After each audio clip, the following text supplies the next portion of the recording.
I'm afraid I've got no sound from the committee. I'm not sure if you're ready for me. Sorry to interrupt.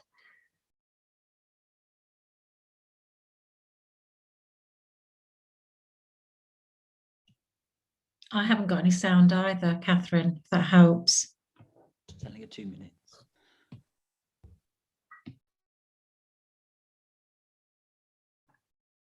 Can you hear us now? Oh yes, that's better. Thank you. Brilliant. Thank you.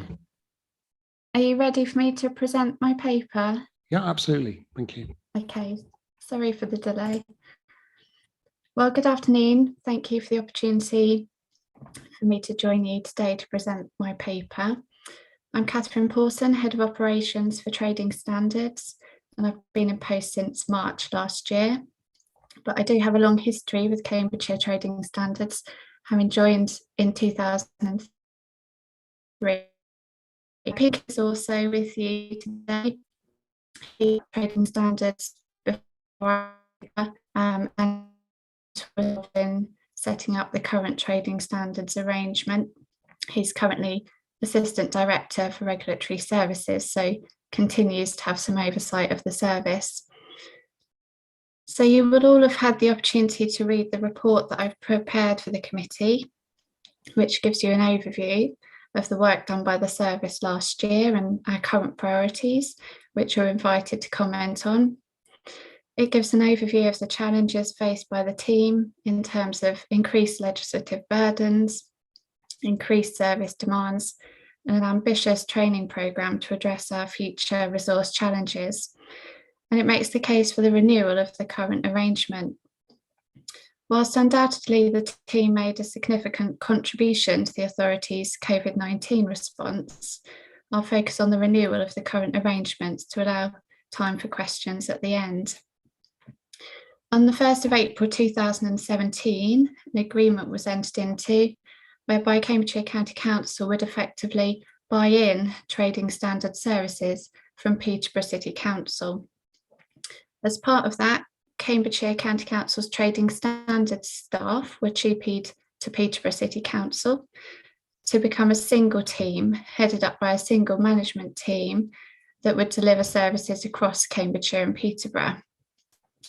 This arrangement was very much officer-led, with heads of service on both sides seeing it as essential to bring about additional resilience for the teams. Like many other services, the team had been reduced to half its original size as a result of the need to find savings and was only able to offer a statutory minimum service.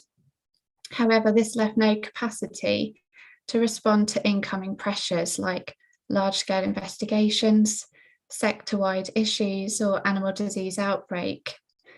The nature of our work is unpredictable, and it's often in the public spotlight. Grenfell, Hillsborough, scandal, and just to name a few.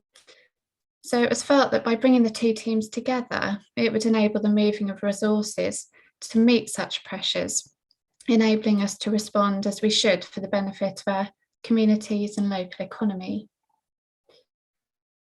And benefits of such has gone out since the commencement of this arrangement. In terms of large-scale investigations, unprecedented animal welfare issues, and disease response planning work. And the need for resilience is even stronger today, given the mounting pressures we're facing in terms of product safety, criminal investigations, animal welfare, allergens, and the support needed by the home-based food businesses. We also have a third of the team likely to retire in the next 5 to 6 years. And whilst we intend to bring in trainees to develop, to fill the void, having the expertise across both teams to provide continuity and resilience and also train these trainees will be essential. And I would say the arrangement has been performing well for Cambridgeshire. In 2019, the service was awarded Best Service Team of the Year in the APSI Awards for our multifaceted approach to protecting the vulnerable. In the same year, it was the finalist in the BEIS Regulatory Excellence Awards, Priority Business Advice. and it's been recognised by the Office of Product Safety and Standards, who administer the Primary Authority scheme, as one of the top 10 providers of primary authority advice in the country. Nevertheless, the cost per head of population for this service is significantly less than the national average when looking at figures from 2019, and this was again confirmed as good value by CIPFA in their recent review. The team strives to bring in external revenue amounting to around 170,000 a year, including 100,000 in priority business fees. But there are ahead, as outlined in section 2.5, some of them of which have been driven by the economic changes stemming from COVID-19. The buying in arrangement ends on the 31st of March next year, so they continue with the arrangement after that date, underpinned by a legal agreement. The key elements to the legal agreement have been outlined in Appendix 2, but I can confirm that strong accountability to the County Council will continue in terms of regular director level reporting and an annual report that will be brought to this committee with your agreement. Furthermore, it will continue to allow the County Council to give a year's notice at any point if it wishes to bring the buying in arrangement to an end. So that's a very brief skim over the paper, which I hope has been useful, and I'll hand back to the chair. Thank you very much, Catherine. A slight error from me earlier on. I don't think I asked if any member wishes to declare a disclosable pecuniary interest or a non-statutory disclosable interest on the item on the agenda. Anybody wish to do that now? No, everything's good. Thank you. Any questions, Philippa? Thank you. And thank you very much, Catherine. I'm a new councillor to the County Council, and I found it really helpful to go through what I dare say was familiar territory to quite a few of my fellows here, but just to know the extraordinary range of things that your service covers. And I will find that quite useful when dealing with members of the public, I'm sure. As I was going through it, I was thinking, now what goes on at the district level? And where are the responsibilities? And then, of course, I realised that Peterborough presumably has absorbed both district and county responsibilities. So there are some responsibilities being carried out in Peterborough and under the legislation that in the rest of the area will be carried out by the district councils. Now, I know that I didn't see any reference to decentralisation at this point, though there obviously will be issues to discuss. I was very pleased to see in 267 a reference to local intelligence and it including councillors, because obviously we're often the ones who do know what's going on. And I think the district council officers are in the same position. So could you enlighten me as to whether there are a series of things that you don't do when you cross the border into, say, Cambridge City, where I am, and whether you think that there are ways to collaborate more? Because I thought it's an excellent, I have no problem with the position you're advocating at all. It's just the separate responsibilities under different bits of legislation. Are there problems for you there? Thank you. Oh, thank you. No, we have the same responsibilities for across Cambridgeshire and Peterborough. So at district level, they have the environmental health teams who do their food hygiene and other work like that, which comes very close to trading standards responsibilities. There's a couple of overlaps, but generally the responsibilities are quite separate. So the district councils cover environmental health across Cambridgeshire. Peterborough City Council have a separate environmental health team, which sits under the same regulatory services umbrella. So very closely with them in terms of sharing information, sharing intelligence and that kind of thing. But the trading standards is exactly the same for Cambridgeshire and Peterborough. in terms of the districts, we do work very closely with the districts. We have a food liaison group so that we have that same close working relationship with environmental health at a district level, like we do in Peterborough. So we certainly do join up with the districts and make sure we're working side by side with them. So I think that answers your first question. Is there anything I haven't covered? Well, I wouldn't expect you to write a report about things that aren't your responsibility, but I will just go and find a city council officer to give me that list. Indeed, I think I could do with a paper as good as this from them, to be honest. Don't have any double-hatted City Cambridge people here, but I shall pass that on. It was really very, very useful. Thank you. Okay. Thank you, Philippa. Doug? Yeah, just a question. I might have missed it in the paper. How many people actually work in this team? Because I'm always interested to see when there's a vast volume of work, just how many people are doing it.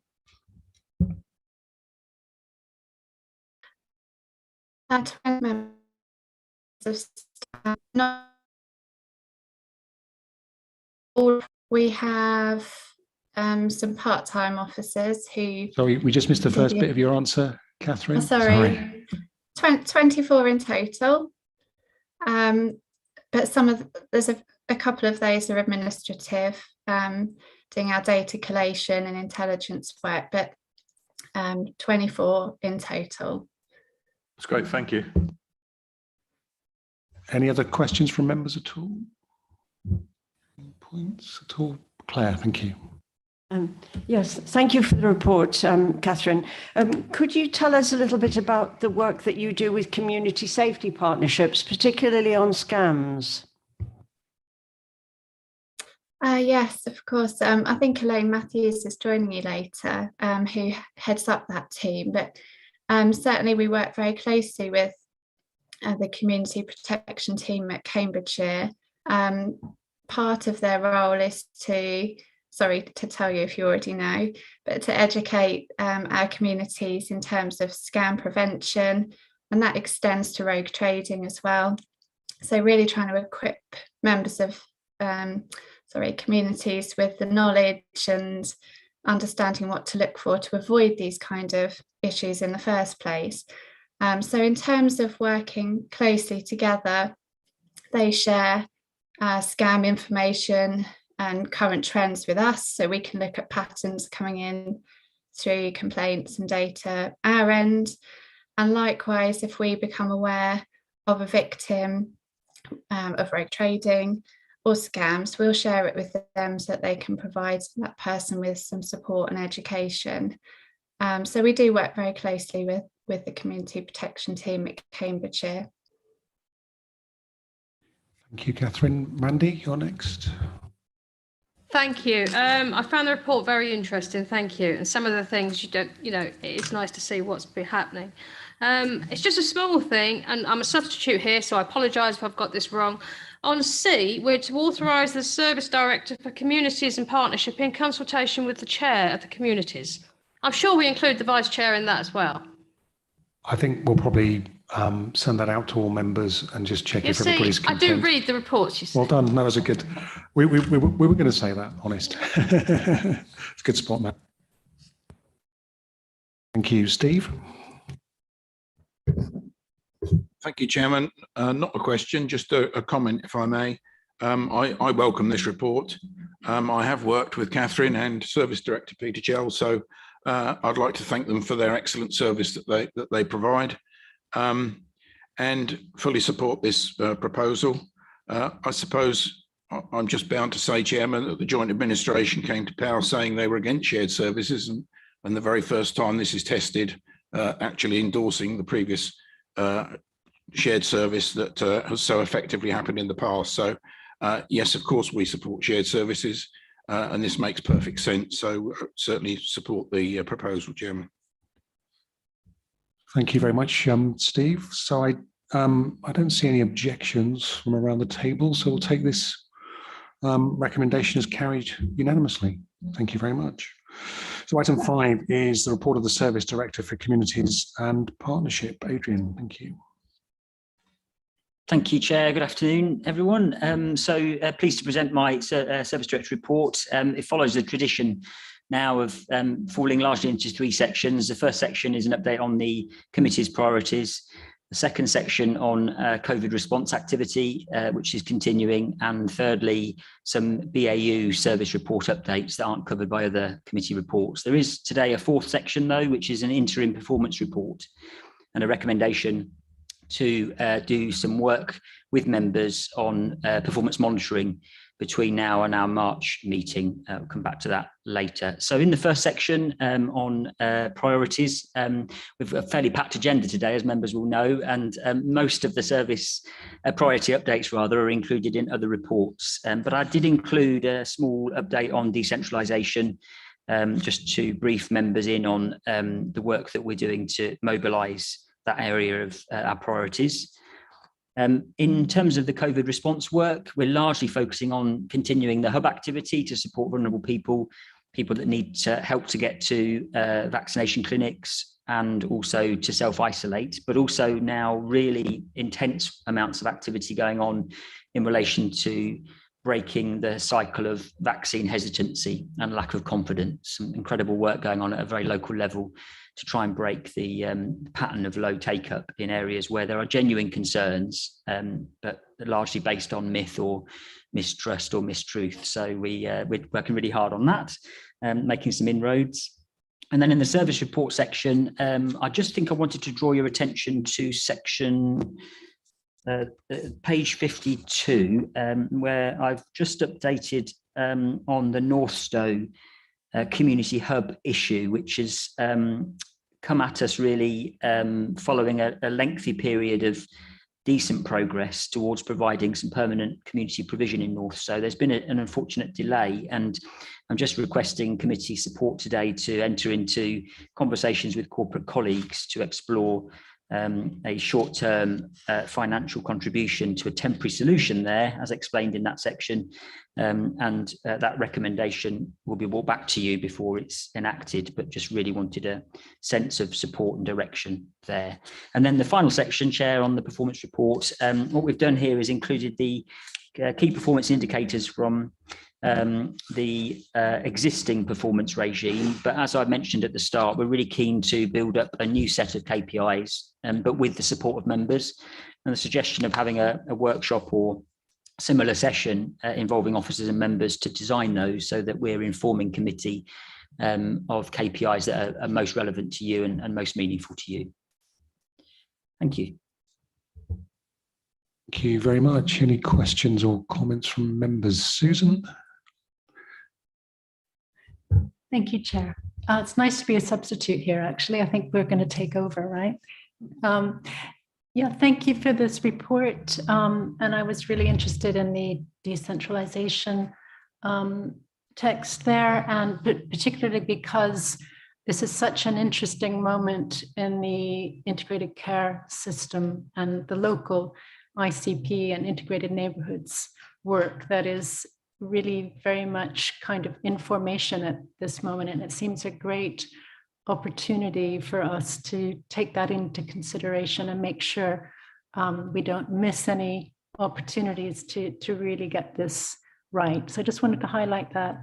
And I think also there's a parish council's conference in January, which will be, again, another useful resource for us. So thank you.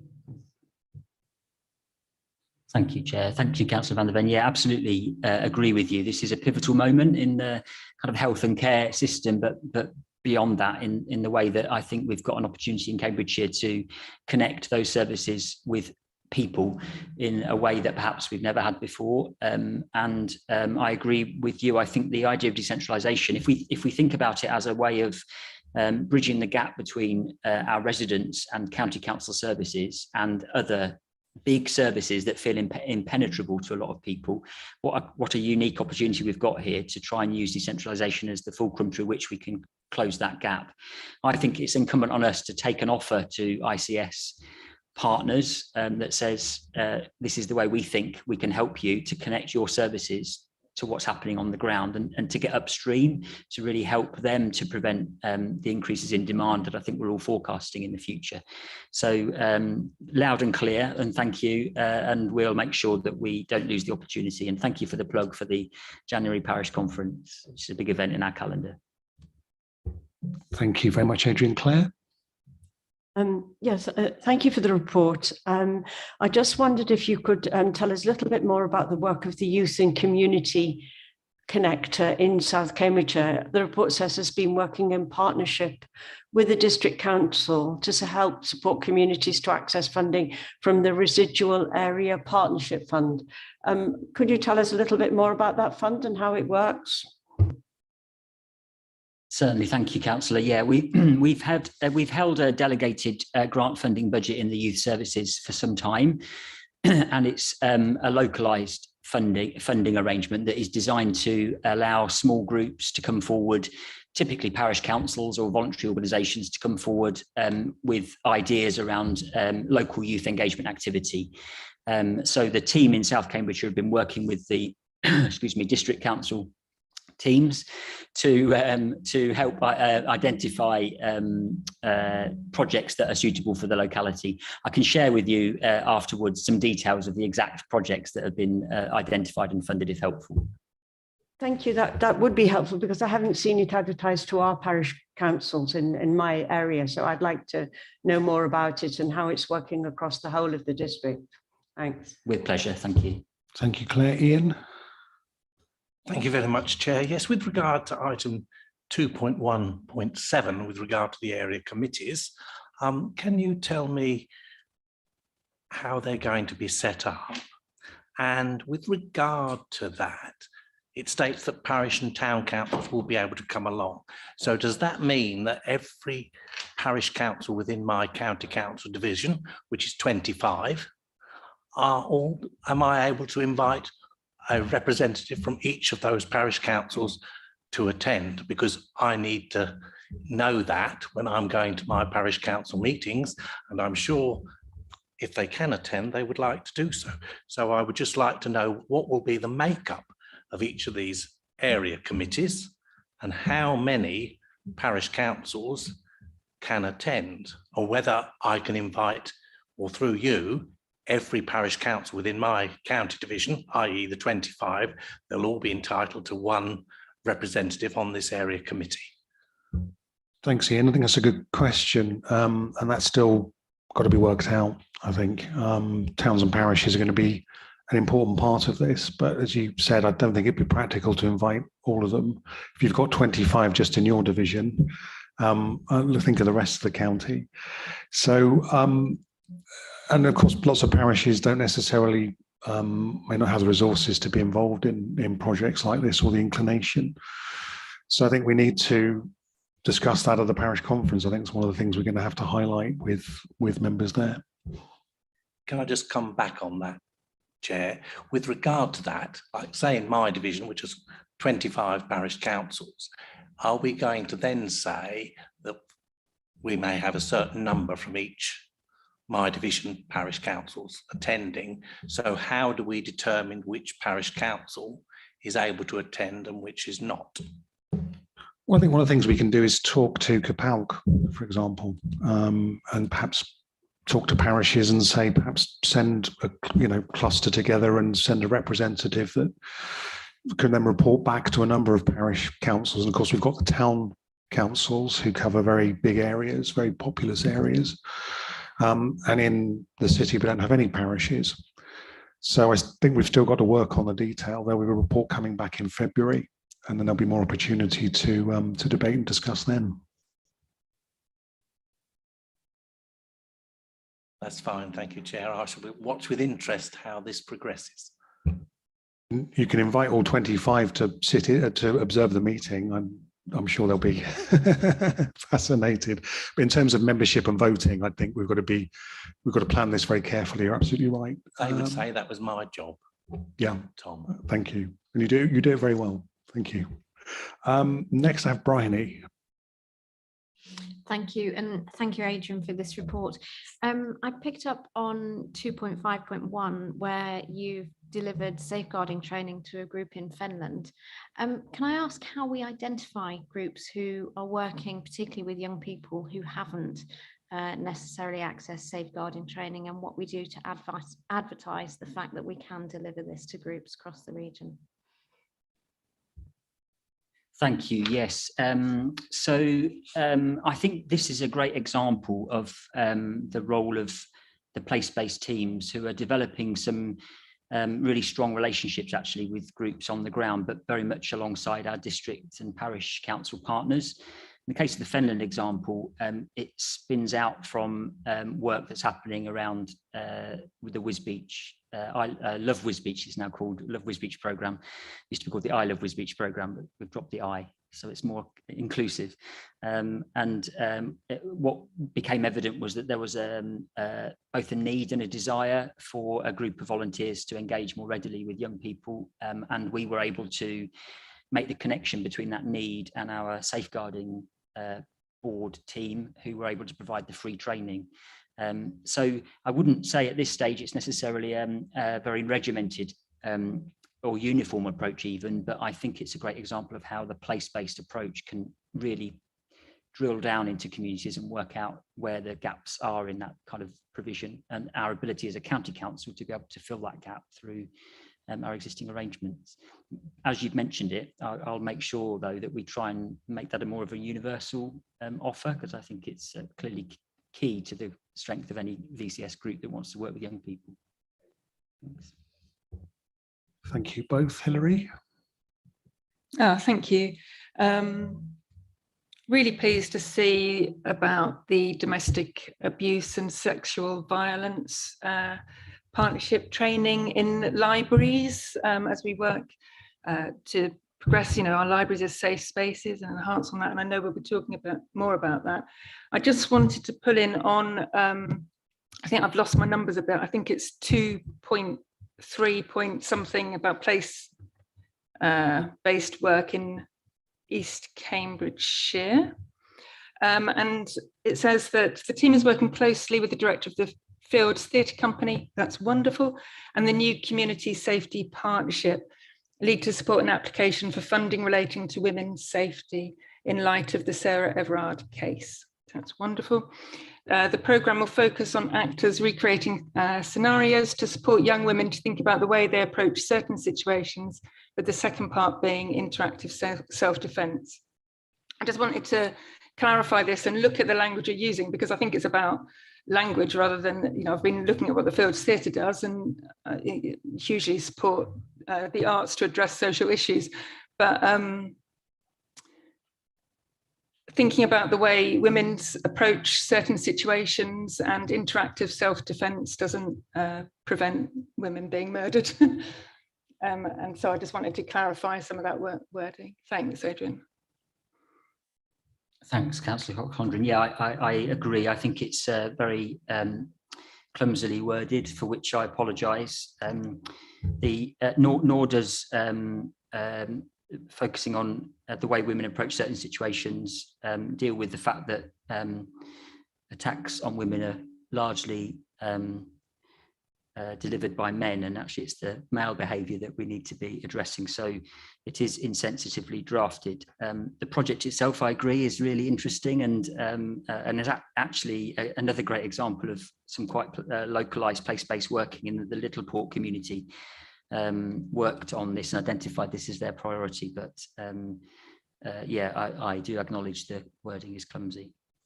Yeah, thank you. I just want to say I appreciate that, but and that just how important it is to watch our wording and not to be shifting blame. It's really vital. Thanks, Adrian, and thanks to the theatre company too.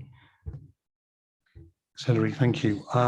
So next I've got John, Claire, Doug, Henry and Farouz, hopefully in that order. So John. Thank you, Chair. Thank you for this report, Adrian. I'm particularly interested in the workings with the Royal British Legion. I'm secretary and membership secretary and treasurer to the March branch. So to have more information on that would be helpful. And also I'm treasurer of the everything, of the Royal Naval Association, and they have a similar scheme to help veterans and members there. Thank you. That's really helpful. Thank you so much. We'll have a conversation offline, if we may, and make some connections between your roles and the Covenant Board, who I know we're really keen through the Military Covenant Board to really grow our support for both serving and veteran personnel. So that would be brilliant. I'll be in touch. Thank you. Thank you, John. Claire, you're next, to be followed by Doug. Thank you. Thank you. I'm looking at the paragraph on community safety. Could you just tell us a little bit more about the Changing Futures, the unsuccessful Changing Futures bid? And then further down that paragraph, that the City and South Cambs are behind a scaled down version of Changing Futures, which the MEAM Tactical Groups programme could deliver. Yes, certainly. We were building an application and for significant amounts of funding to expand this MEAM model, Making Every Adult Matter model, which basically is a model based on working with and supporting people with the most complex needs in society. So a small proportion of the population, tiny really, but actually with the most complex needs, often multi-layered: alcohol, mental health, maybe victims of abuse or trafficking, substance misuse, just layer upon layer of complexity, often rough sleeping or sofa surfing. And the bid that we were working on was an incredible collaboration across the county with a range of partners, all of the district councils, a wide range of voluntary sector organisations, health colleagues, and so on. And we were incredibly disappointed not to get over the line with it. We thought it was going in the right direction, had all of the right words coming back from the funders. But we also said that if we didn't, certainly it was a government funded initiative, so as was MHCLG, Ministry of Housing, Communities and Local Government. But we said all along that if the application wasn't successful, there was so much great work, so much great collaboration that happened to build up the momentum for the bid, that we would try our best to take as much from it as we could and effectively mainstream the approach. So just getting health colleagues, for example, to work alongside district and county council officers, alongside VCS organisations in a way that didn't require huge amounts of investment, but just a bit smarter, is one of the ideas that was put into the bid, and we can absolutely do that without any great effort. And that's the sort of thing we're now trying to do. So we didn't get the funding, but we're glass half full. We're going to try and mobilise as much of the positive outcomes as we possibly can. Thank you, Doug. You're next. Thank you, Tom. A couple of issues I want to speak on. Firstly, can I say, once again, being a relatively new councillor to the county anyway, I'm impressed again about the breadth of work that gets picked out in this and the various projects that are in here. And I could pick on several that I'd want to speak on, but a couple have been spoken on already, and I want to speak on those really. The first one is about the things around violence against women and domestic violence generally. I sat on the domestic review panel a few years ago, and I don't remember seeing a single one where came forward that we had to. We didn't review many, but we actually had the reports thereof afterwards, and it was mostly, as has been said, it was men against women.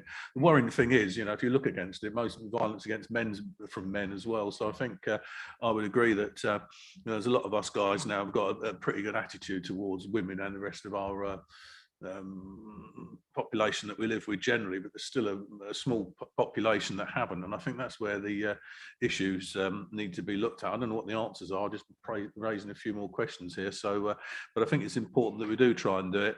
I accept the fact that there's a lot of pressure for women to change what they're doing to make themselves safe, and it's not necessarily the way to go forward.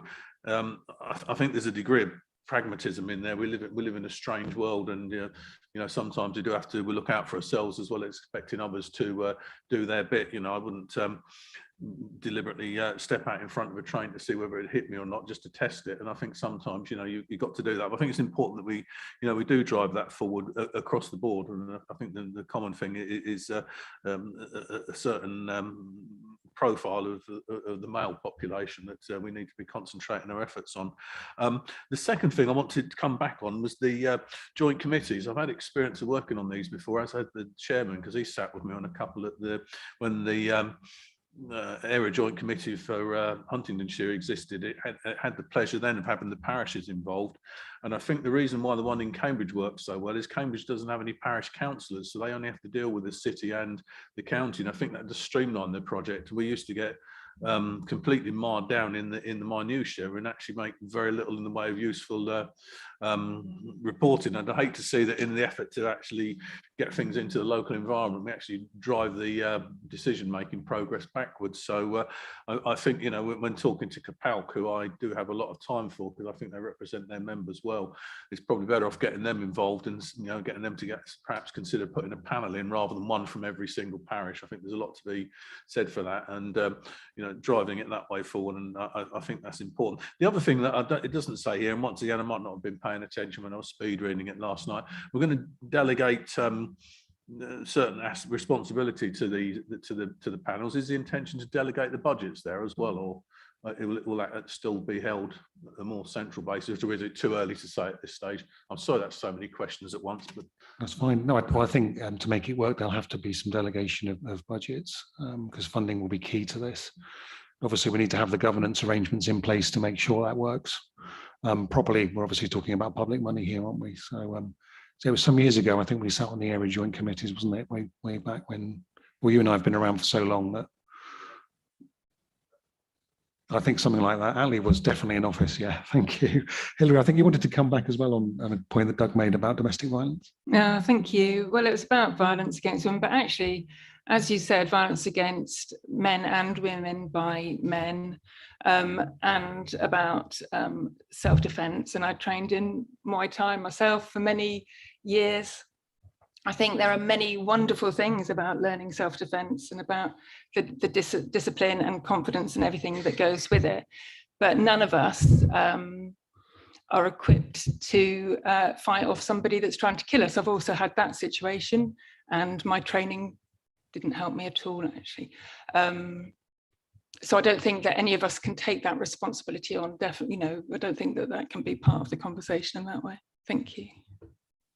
If I may, as a side adjunct on that, when I was younger, did martial arts as well. I remember the master I worked under at the time, his advice was, if you ever get in a situation, the best thing you can do is to learn to run fast, you know, rather than get involved in it. So I'm agreeing with what you're saying there. You can have any form of defence, but if someone's strong enough or wild enough, you've got a problem. Thank you. Thank you, Doug. Henry, you're next. Thank you, Chair, and thanks, Adrian, for again another very full report. My question is just around section 2.2, which is around the COVID-19 coordination and response. I just wanted to ask, given the fact there is this new, stronger strain out now, I just wanted to ask if there's anything additionally or anything further that's going to be done outside of the outside of what's indicated in the report, because I appreciate that's probably come to fruition since this report was written. So I just wanted to ask if there's anything specific being done to combat that new strain, whose name escapes me. Thank you, Councillor Batchelor, and thanks for your continued support. It's much appreciated. It's Omicron, which is quite an awkward word to say, I'm fine, but that's what it is. I've heard people call it Omicron and Omicron, but anyway, that's what it is. And you're quite right. It's, oh my God, yeah, exactly. It did come about obviously since the report was drafted. So yes, what we're doing at the moment as we speak really is mobilising the guidance and legislation that the government's reintroduced around things like mask wearing, and making sure actually the approach we take through the hub is to both respond to any queries that we receive. We've seen a significant upturn in the number of inquiries into the hub since last Friday when it was first announced, largely asking for information or people who are concerned about the situation. But secondly, and through Peter's service and others, to support businesses to comply we'd far rather do that than to go around enforcing against businesses and we do that as a last resort. So much better that we work with businesses to make sure that they're in turn ensuring their customers are following the rules around mask wearing. We are also this week in the process of seeking approval to extend our enhanced response area status, which was awarded to us about a month ago now, and just enabled us to provide a little bit of extra wrapper around our advice and guidance to our population to keep them safe when the rates were far higher than they are at the moment. So an extension of that will take us, if it's approved, to Christmas time, and it just gives it, as I said, a bit of extra. It's not extra power; it's more about an extra focus, really, for people to be more alert to what's happening around them. And then the other thing, the other major change, really, as a result of Omicron, is the significantly enhanced vaccination programme. So we have a significant role to play in that. In the health system, obviously, deliver the vaccines. Our job is to make sure that all of our population have access to a clinic and to a slot, and we're rapidly changing our approach to make sure that we use the big walk-in centres and the large-scale vaccination sites to get people along. So a big job now on to promote the vaccine programme and to get people to those locations. So yeah, a significant upturn yet again in this constant roller coaster of a journey. It feels like it's never been anything but that, but we kind of take it in our stride now, I think, and just manage it. Thank you. Thank you both. Farouz. Thank you, Chair. Just a couple of points, if I may. 2.3, development of a countrywide food poverty alliance. I just want to say how delighted we are to see this come to committee. Obviously, with JA, we've been working on this for the last few months. Delighted to work with Cambridge Sustainable Food, who are looking at developing a countrywide food poverty alliance for us. I just want to make a connection between 2.3 and 2.6, which is regarding the CASPI, which is a Cambridge University Science and Policy Exchange. I understand that previously we had 2 questions within that research that related to food poverty. So I just wanted to make the connection that Cambridge Sustainable Food are aware of that, because they're looking at research within the steering group as well. So I just wanted to bring that alight. Thank you. Thank you very much. Yeah, it's a great piece of work. We've got a report shortly on today's agenda on the social mobility work stream, and I think you'll hear a lot more, because in fact, since a bit like the COVID update, since the report was written, there's been quite a lot of progress on the Food Alliance work countywide as well, which is really interesting. And for the March committee, I'd like to propose that we do bring CUSPI report forward, and hopefully that will triangulate them with what you're going to hear today around the Food Poverty Alliance, and we'll make sure that the Cambridge organisation are fully cited on it. Thank you both. Philippa. Thank you. A quick point about under place-based work, Cambridge City. I see that an area community network has been created. Now, I had coffee with a connector and the prescriber, and we learned a lot from one another. I've not had any, as far as I know, communication about this network, even just to list the social prescribers in other PCNs in Cambridge City. I think, it's really important to make sure that the councillors, even if they don't respond straight away, are given that information so we can stash it away somewhere where we can find it and resort to it. That would be good. Don't forget the councillors on this one. And an observation following up on the concerns of Councillor Garland and others. I think if we're vying for, I was there first, I'm the oldest sort of councillor. I was actually one of the original Cambridge area committee chairs in 2000 when these were introduced. And that's had its strengths and its weaknesses, and it's gone through various phases.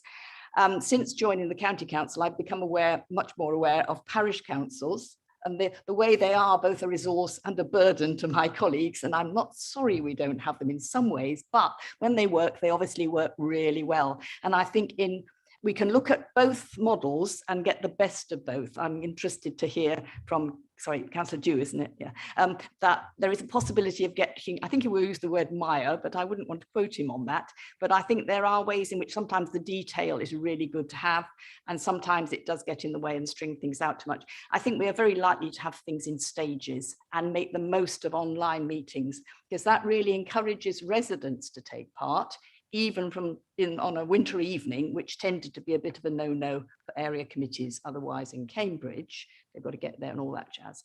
But I think if one can have a combination of online stuff and those people who end up having to make the decisions with the money in the same room, but with the hybrid, I know it doesn't always work, but we'll get better at it, I'm sure.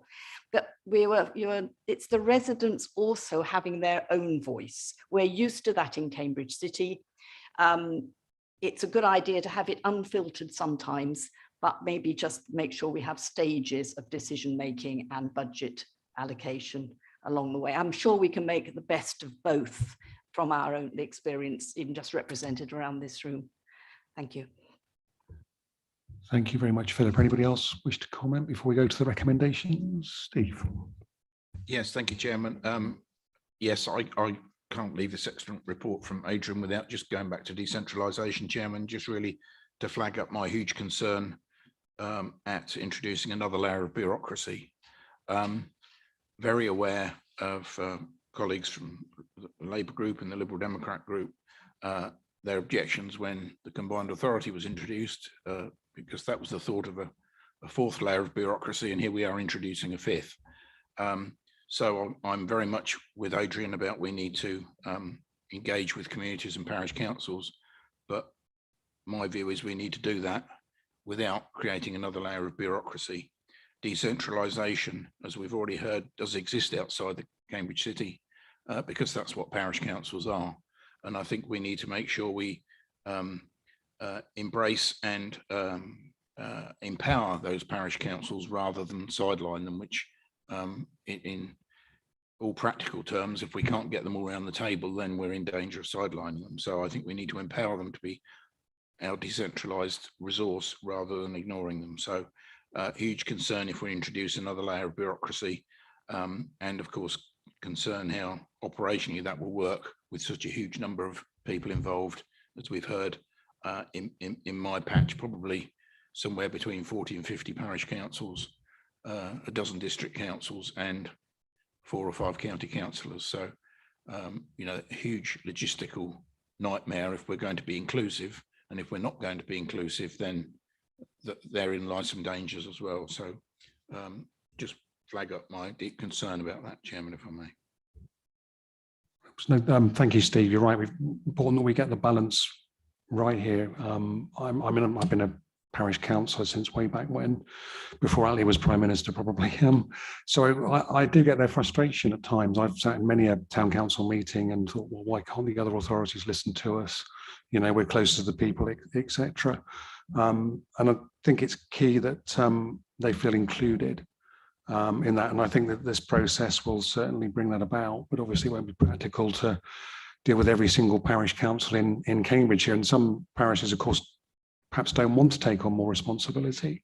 And I think it's about a third of members nationally from parish councils who aren't actually elected. They've been co-opted.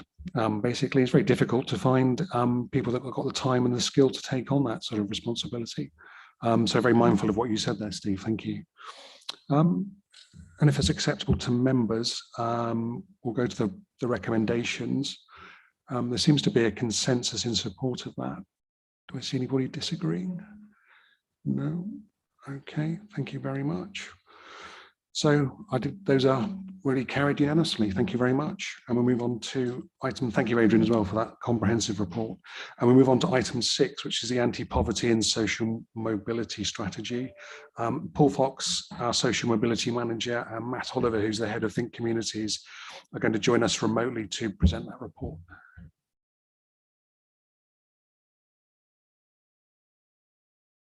Just resetting the TV, tuning it in. The visual doesn't look too great either, does it?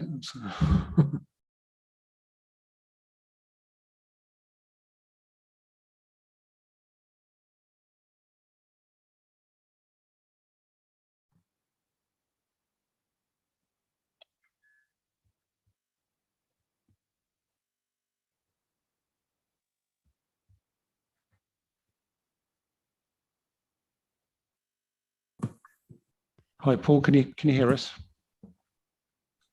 I can you hear me? Yeah, we can hear you. Matt, are you? Can you hear me?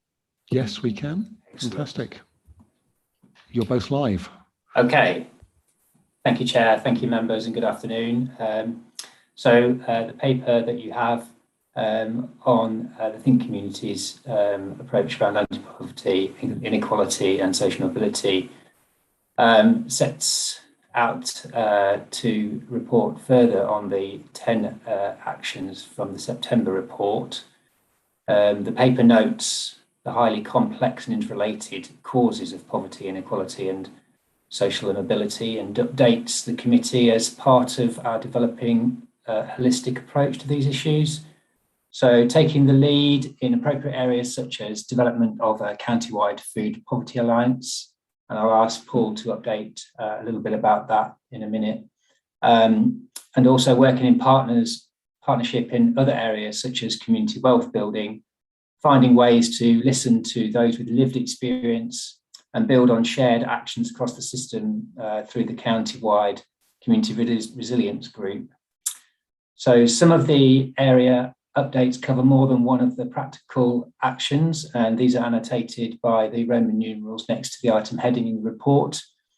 And also set out in Appendix 1 is information on the developing roles designed to embed more personalised support across the whole system, which is being piloted in Finland. And this is set out as the role of a local multi-agency hub to join up systems locally, the role of county hub in navigating wider systems, and the role of local community workers in helping identified need early.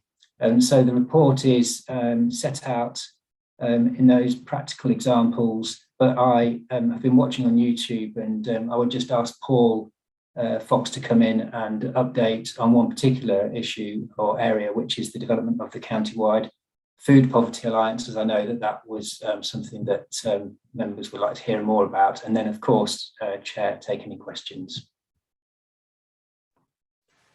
Thank you very much. Thanks, Paul. Thank you, Chair. Thanks, Matt. Yes, given the interest already expressed in the Food Poverty Alliance and the fact that the drafting timelines for committee papers means a lot has happened since the drafting, I'll just spend a minute updating very quickly if that's of interest to committee. So the principles of the alliance are that the alliance is sponsored by the council but not led by the council. It's not a council alliance, and in setting it up we sought to have even geographical representation, i.e. representations from each district council, but also to balance out within the alliance steering group council officers and representatives of the voluntary and community sector. And to get up and running, we recognise, and the independent chair recognises, that might not be perfect at the moment, but the membership isn't set in stone and it is open to amendment as we go along. However, in the initial meeting, we did have representation from each district council and area. The membership can be amended, as I say, and it will eventually be up to the group itself to decide its own membership in terms of reference. I'm happy to, if anyone's interested on the process by which we got to the membership, I'm happy to describe it, but unless I'll skip over. In terms of the meeting met for the first time as an alliance steering group on the 25th of November and considered districts, what was happening in each district, gaps and the potential role of a county-wide group. We didn't want to set it up if people didn't think it was needed, but the meeting was positive and there was wide support for the creation of a county-wide alliance. And that's to build on work that's already been done. There are alliances at district level in Hunts, Fenland and Cambridge, but the work is already beginning to have an impact in that we are working closely with FENCAT, who acts as the alliance in Cambridge, about supporting their action plan, and establishments of food alliances in South Cambridge and in East Cambridge, where I think communities teams have been instrumental in bringing people together to talk about that. I think the only thing I would say at the end there is to recognise and ask the committee to note that food alliances are about more than emergency food provision. Food poverty alliances tend to operate on a money first principle. So if you think about, it's easy to think, as I often do, about food alliances, food banks, food provision. It is flanked by both prevention at one end and at support and sustain to bring people out of crisis. The Food Poverty Alliance therefore needs to be mindful and integrate its work with the whole support system and the very complex whole support system that's around in the county. Thank you. Thank you very much, both. Any questions, Claire? Yes, it's a small detailed point, but I would like some more information. And this is on work on digital inequality. It came up at the Adult and Health Committee in relation to access to GPs and online GP consultations for those people who find it really difficult to use digital methods. So please, could you tell me a little bit about what's going on across the county to deal with digital inequality? So I think that, first of all, in the report, you can see that there are a number of references to digital solutions or digital support around our skills service. And I know that there are in section 2.5.2 reference to supporting through Age UK, a particular project around digital buddies. We also know that in our libraries, there are a number of digital access points. We have funded the Cambridgeshire Digital Partnership and also sit on some of their meetings and are really trying to work out, because we know that there's also been lots of work done to bring in devices and also give out devices to needy school pupils. So there are lots of parts of work around digital inequality. I am just going to pass to Paul as well to give a bit of an update, as he's been working with the Cambridgeshire Digital Partnership and maybe have some more to say on that. Thanks, Matt. Yes, I mean, my perception would be that there is a lot of excellent work going on the ground, but in the way that the Food Poverty Alliance is seeking to do, perhaps we might be learning from the Food Poverty Alliance even as we develop it in terms of how we better network and particularly coordinate. There's a plethora of small projects around digital, but frankly, we don't think we have a cohesive whole that deals with all of the bits of what those colleagues who are better informed than I call the holy trinity of kit, connectivity and skills. And I'm not sure we have one place where all of those are considered in the round. And I'm keen that we use some learning as we develop the Food Poverty Alliance to see where and how we might better do that in the digital space. Tom might have come, yeah. Yes, thank you. I think really that's what I was getting at. It does seem that there's quite a lot going on, but perhaps some more coordination is needed and possibly some research on just the extent of the digital inequality, which I suspect is far greater than we might think.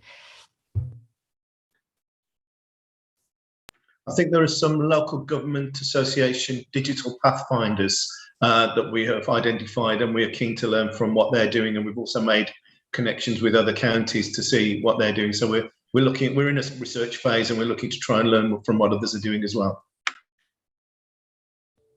Thank you. Anybody else? Hilary.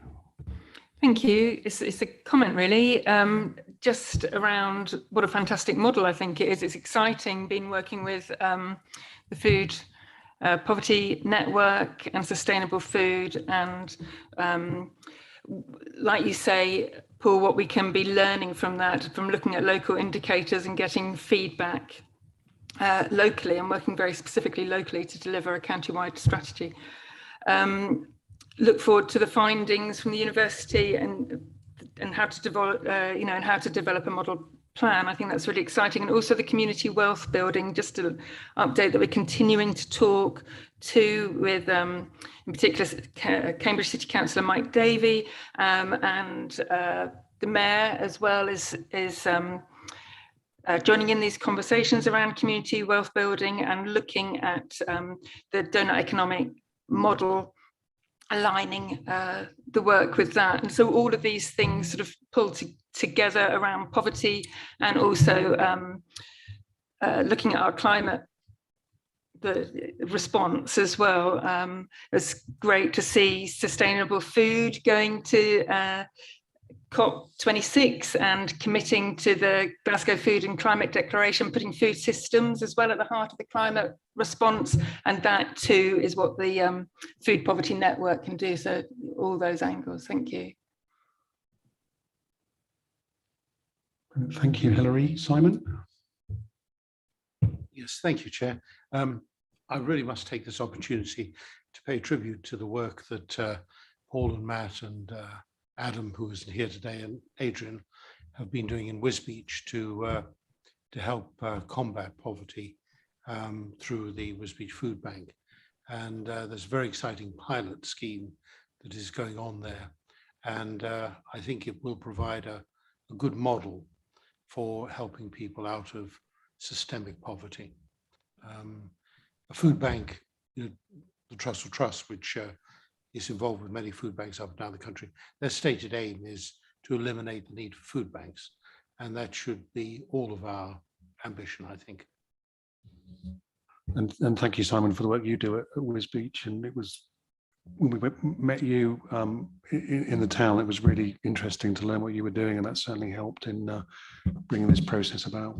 It was very good of you to come up and visit us in Wisbech, and you're very welcome to come up again whenever you wish. Thank you. The lady on my right is a huge Wisbech fan, weren't you? As am I. You're his Wisbech fan, yeah. Adela, you're next. Yes, thank you. I know this report is mainly about food poverty, but I'm also concerned about fuel poverty. And I mean, last year started the project of winter warmers, which brought together knitters and crocheters and WI and goodness knows who else to produce blankets and scarves and everything. And this went about in Huntingdonshire. We managed to get it out to the elderly, homeless people, and the children and family centres were really keen on the idea. But I'm just wondering, I know that's sort of happening in my area in Huntingdonshire, and the community place-based workers are now delivering it again this winter. I just wondered what was going on in places like Fenland and South Cambs and Cambridge City. Have I left anyone out? East Cambs. Thank you.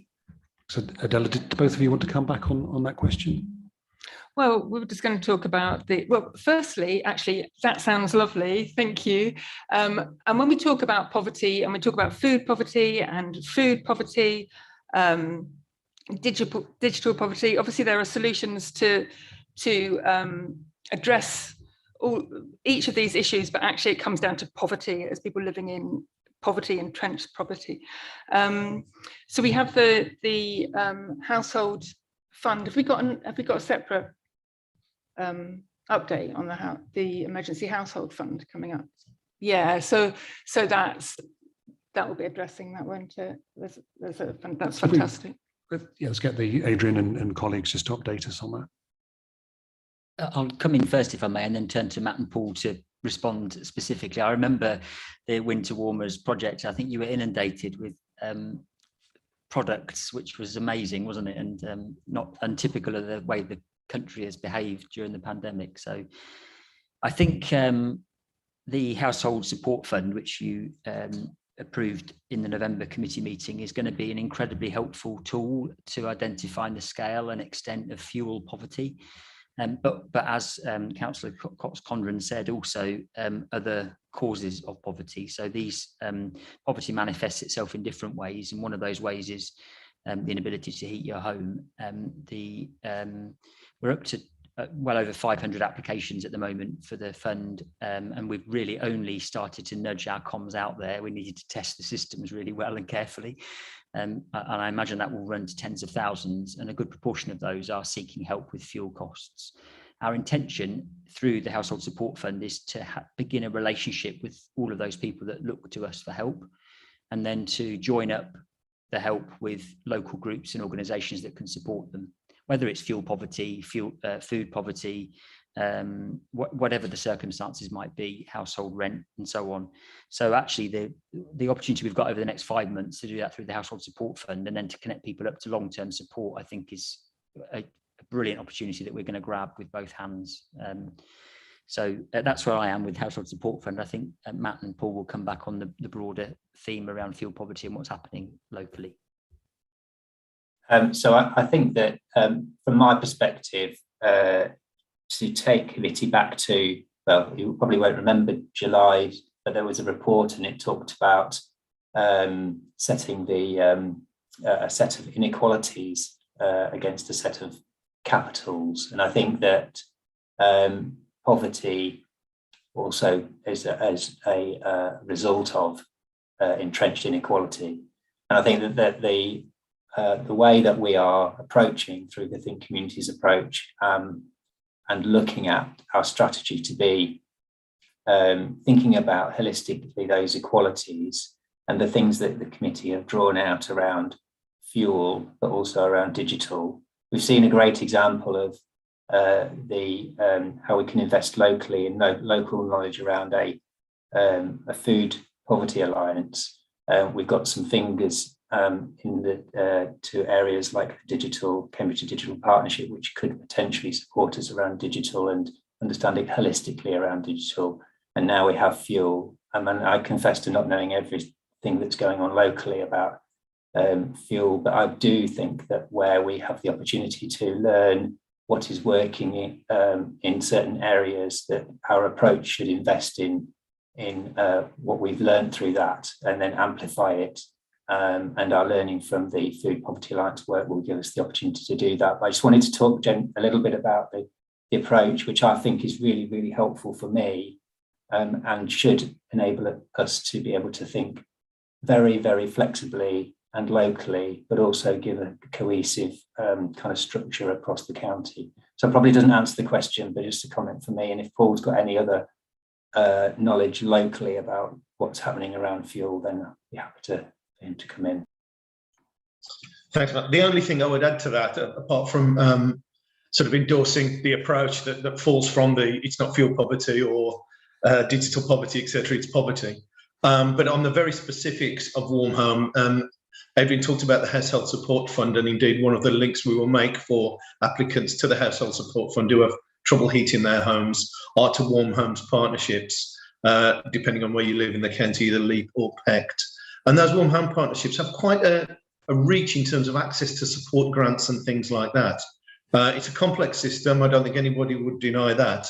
But I do wonder sometimes when there is excellent on-the-ground work going on, such as the project you described, Councillor, whether we are savvy enough in furnishing those kind of projects with information, with things such as Warm Homes partnerships, so that people who are benefiting from them can also access this statutory support that is there, and very often desperately searching for people to support.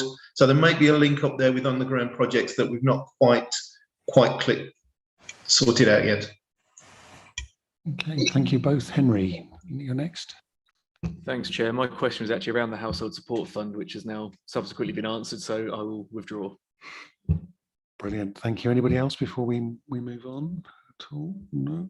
Okay, so there seems to be again a consensus in support of the recommendations. Do we have any objections from anyone? No. So we'll take the recommendations as carried unanimously. Thank you very much. Item 7 is the Cambridgeshire Registration Service Annual Report. Peter.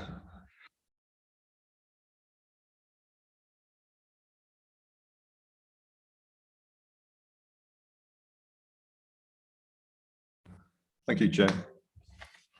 Just a few bits from the report I thought would highlight. First is the much awaited move to Roger Ascham, our new building.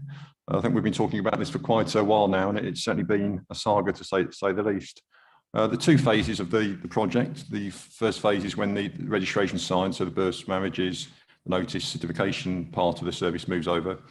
And we will receive basically a handover from the constructors on about the 24th of December. So we've then got a 3-week period which to do our outfitting, if you like, from a sort of local authority perspective, make sure we're happy with the IT, move the equipment, desks in, and the setup. So our first team, the admin, admin registration team will move in at the end of January and start operating from that point. At that point as well, the construction will have also finished on phase 2, and then we've effectively got another month for the ceremony side of the building to be kitted out. So those are the timescales. I'm absolutely confident on the first date. The second, there are still some planning changes taking place. So as we know, during the pandemic, there's been a number of challenges. And the latest around is a ventilation change, which requires sort of forced ventilation, certainly in what would be sort of a reception area. And because it's a listed building, that requires sort of planning consent. So that is going back at the moment, but we have built in some leeway in relation to when the ceremony aspects actually move over from the current site to the new building. So we have got a bit of leeway, which will help us out should there be any delay in that respect. And just to highlight the challenges that we have been having, only this week, due to the high winds, we had a telegraph pole hanging literally by a thread over the top of the building.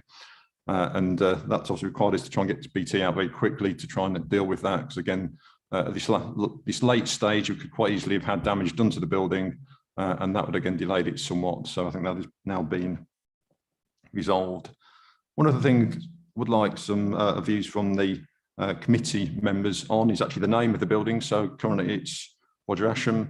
We do need your support to change that, and obviously we would like to call it the Cambridge Registrar's Office. Not particularly fancy, but I think it will be quite clear to those that use the service what it stands for if we name it the Cambridge Registrar's Office. That's something you may wish to consider and perhaps comment on at the end. The other sort of, I suppose, building I'd just like to pick out as far as accommodation is obviously the building we're in here today, and we do hope from spring, again, hopefully with some relaxation around rules in relation to COVID and pandemic, we should be able to hold larger ceremonies as far as group citizenship ceremonies in this building. And those of you that have attended and been involved in those in the past will recall they took place at the old Shire Hall. So we've been running those out in a smaller scale from Huntingdon at the moment, and we have been able to support all of those that wanted to have a ceremony. So we're up to date on those.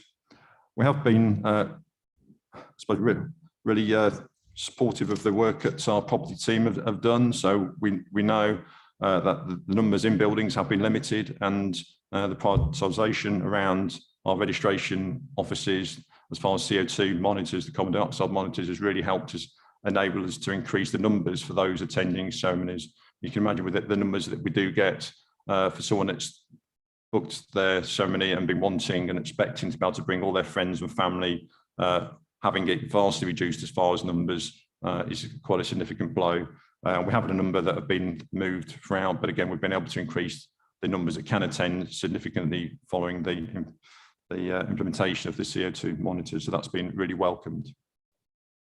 Just wanted to highlight on the performance side, again, this really just put it into context to me, the demand that we've seen in the service on a number of aspects, but certainly around the ceremonies. So during the period when we had a lot of we had national lockdowns, we had changes in restrictions, we're getting quite a significant number of ceremonies having to be moved, and numbers that can't take place. They need rebooking, in some cases new notices needed giving, we need delays with approved venues. So this figure of 100,000 inquiries between April and July, when normally that would have been about 14,000. So it just shows the impact of that on the service. And then though even the General Registry Office, the national regulator, has commented on how well the service has coped, considering that compared with many others. And part of that is down to being able to retain some of the staff. We had a number walk out nationally in other local authorities because of the demand, but it just shows the impact on the service and how difficult that would have been to manage. Inevitably, where you are having to say to some parties with ceremonies that you can't have the numbers that you would like because of the restrictions at the moment, you can move it, you can go for a later date if you like. We've not obviously been able in those circumstances to meet all the expectations, so you will get feedback. And one thing I wanted to just highlight really for members here today is that the team does welcome feedback, and we know we've had feedback from certainly members of this committee as well. So as well as we have been performing compared with many other authorities, we want to improve, we want to get things right, and actually feedback that enables us to reflect and look at what we're doing and can we improve is really important to us. And I've been to a number of meetings with the teams in the different offices. They happen on a regular basis. When we look at training needs, we look at any customer feedback, positive a negative. And we have a look to see if there are things we can do better. I think that's just really important, because it's very easy to just sit on your laurels and think actually we're doing a great job. There has been some great work, but we can always do better. And that's certainly something that the team strives for. It's another thing also we are seeing, and you've probably seen it with the NHS, that in some cases they do get abuse. We've seen that in Bedfordshire recently. In fact, put security outside of a sort of a doctor's surgery because of the way some people are starting to behave, and some of our staff are seeing that sort of behaviour. So it is a difficult environment, and it's obviously we need to support them around that. There has been other things that have happened this year, quite a major change around the marriage registers, that they've been replaced with schedules. So these books that people have seen for many, many years, we've seen all those had to be collected in, and some are still coming in at the moment, and it's moved over inevitably, as these things do, because of legislation, to sort of digital systems. So that's been quite a significant thing across the country. Again, as we see, national software itself can be challenging, and there has been problems with the national software, and a lot of work has gone into that to fix that. So those brought some disruption to the efficiency of which services could process things, but largely that's been resolved. I think really to highlight on just a number of the things that the service does, so things like death registrations, the emergency legislation that allowed those to be done remotely rather than requiring people to come in person, has also been really welcomed, certainly during the pandemic, and helps reduce transmission. Government are quite keen to continue with that, so we're expecting at some point that will probably come in. I think it's about the moment finding a piece of legislation of which to tag that into to make sure that can remain. So that's looking like that will happen longer term. There's still a national backlog in birth registrations, but I'm pleased to say across Cambridgeshire we're absolutely now up to date and have been for a while. Again, notices, so if you want to give notice around a ceremony, again, you can get an appointment here within a week. In some cases, in other authorities, you've got several months.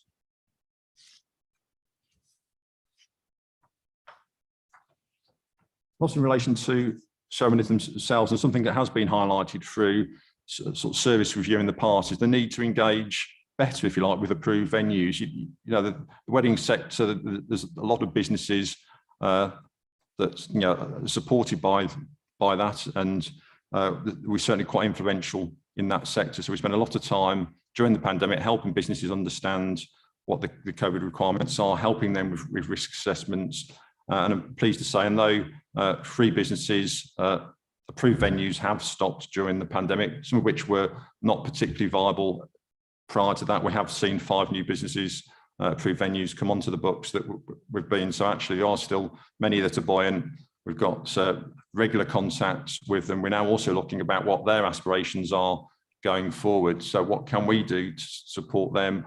What are they doing? If they're currently doing ceremonies part-time, are they looking to expand? If so, what times of the day? What are their needs? And I think by working in harmony with them, we can help support the local economy and all those other florists and other businesses that are also tied in, and support them. So that's really important for us.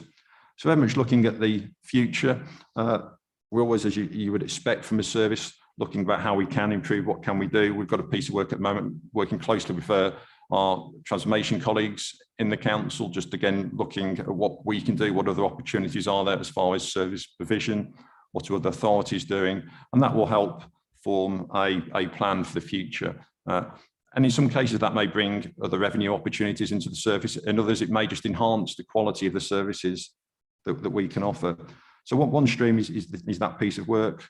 IT, we've done quite a lot with IT and technology in the past. We need to make sure everybody can access a service, so IT will help some and will provide the efficiency that works for a number of people, but it doesn't work for everyone. We know also that as far as the use of technology, we are limited at the moment by the legislation, what the legislation allows, but we are maximising what is possible to provide as many ways to access the services as we can. Engagement for communities, again, is absolutely here. We've heard today, everything the committee's heard today has been around supporting communities, supporting those that are struggling, looking to address inequalities. And we do have registration offices right throughout our county. And we've got great opportunities through the interactions that we have, through the places that we work out of, to make sure that we're doing as much and linking in to other service providers and providing the support that helps those in need. And that's certainly something that's a priority for us going forward. And as I said, we're talking closely with our approved venues. We are considering things such as wedding fairs and other things that can help bring people into the area that can support those wider businesses. We have to be mindful that we're still in a pandemic and there will be timings around these things become viable. But certainly, if there are any suggestions, again, from members of the committee, very happy to hear those. So thank you. Thank you very much, Peter. That's great. Susan. Thank you so much for the report. And having attended citizenship ceremonies in the past, and I think lots of us have witnessed the wedding ceremonies in the old Shire Hall. What a wonderful way to go to start your council meeting. And thank you, for keeping these services going during these difficult times, and also for your invitation for feedback. That's great. I think there was a number of the things that you've talked about really taking full advantage of, I guess, income generation for what we could call the wedding sector. Is maybe it sounds like now is a really good time to assess new opportunities as the pandemic recedes. And so that will be great to see. And that's also about supporting our local businesses. And I think there was a good detailed letter by Councillor Kindersley to the Chief Exec about these issues, probably drawing on his experience as ceremonial chair and the experience of these events, but very much along the lines you're talking about. So that's great. I did want to raise a concern about this building as citizenship ceremony venue for the obvious reasons. You just can't walk here. And at those citizenship ceremonies that I've witnessed, you actually you could see people walking to the citizenship ceremony. It's going to be a lot harder here. And I wondered if we could consider actually prioritizing venues around the county with better public transport, Huntingdon, Ely, lots of good places. So that was just the last suggestion from me. Thanks. Yes, thank you, Councillor, and absolutely agree with your concerns in relation to the accessibility of the venue. It's certainly a concern that we'd raised. Very, again, happy to look and explore. And we've always said, actually, if it doesn't work for those that looking to use the service, then we would need to find other opportunities around the county. And I think you've hit the nail on the head there. That is something that we need to make sure that we provide a service which is accessible.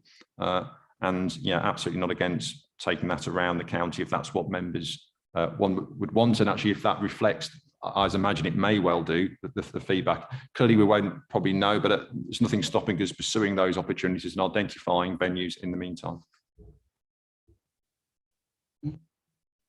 Great, thank you. Farouz, you're next.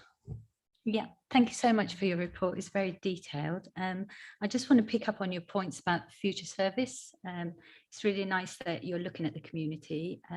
Just wanted to recommend a few ideas that could ensure more inclusion, really. It'd be great if you looked at an engagement survey, really out to the communities. I think we probably have a database somewhere that we can reach out to. I don't know if you get feedback straight away after an event. But it'd be good to look at that. The other idea that I have is maybe a smaller focus group with interested party from members and external partners as well, I think would be really helpful in this occasion. And alongside, obviously, the officers yourselves, it could be a really good start to an advisory group, really, to help us, because I think, for our commercial value, it could be really good. So it'd be great if you could look at that, especially with the communities as well. So, thank you for that suggestion. And the focus group actually was something that came out very recently with a meeting with deceased family, actually, in relation to a coroner's service, that we felt that would be helpful to shape that service going forward. So I think absolutely that's something we'll look into, and we can look to set something up. Yes, thank you. Thank you, Hilary. Thank you. Thanks, Peter. And the Roger Ascham building is in my ward, so I'm watching that closely and excited about that. Thank you. I just wanted to check in on equalities and diversity and inclusion, please. So some of the feedback, which may have been received actually, was a resident contacting me to say that they just got married to their partner. They're both legally male. They're both keeping their surnames, and yet when they got their certificate, it was they were named as Mr. and Mrs. and then one surname.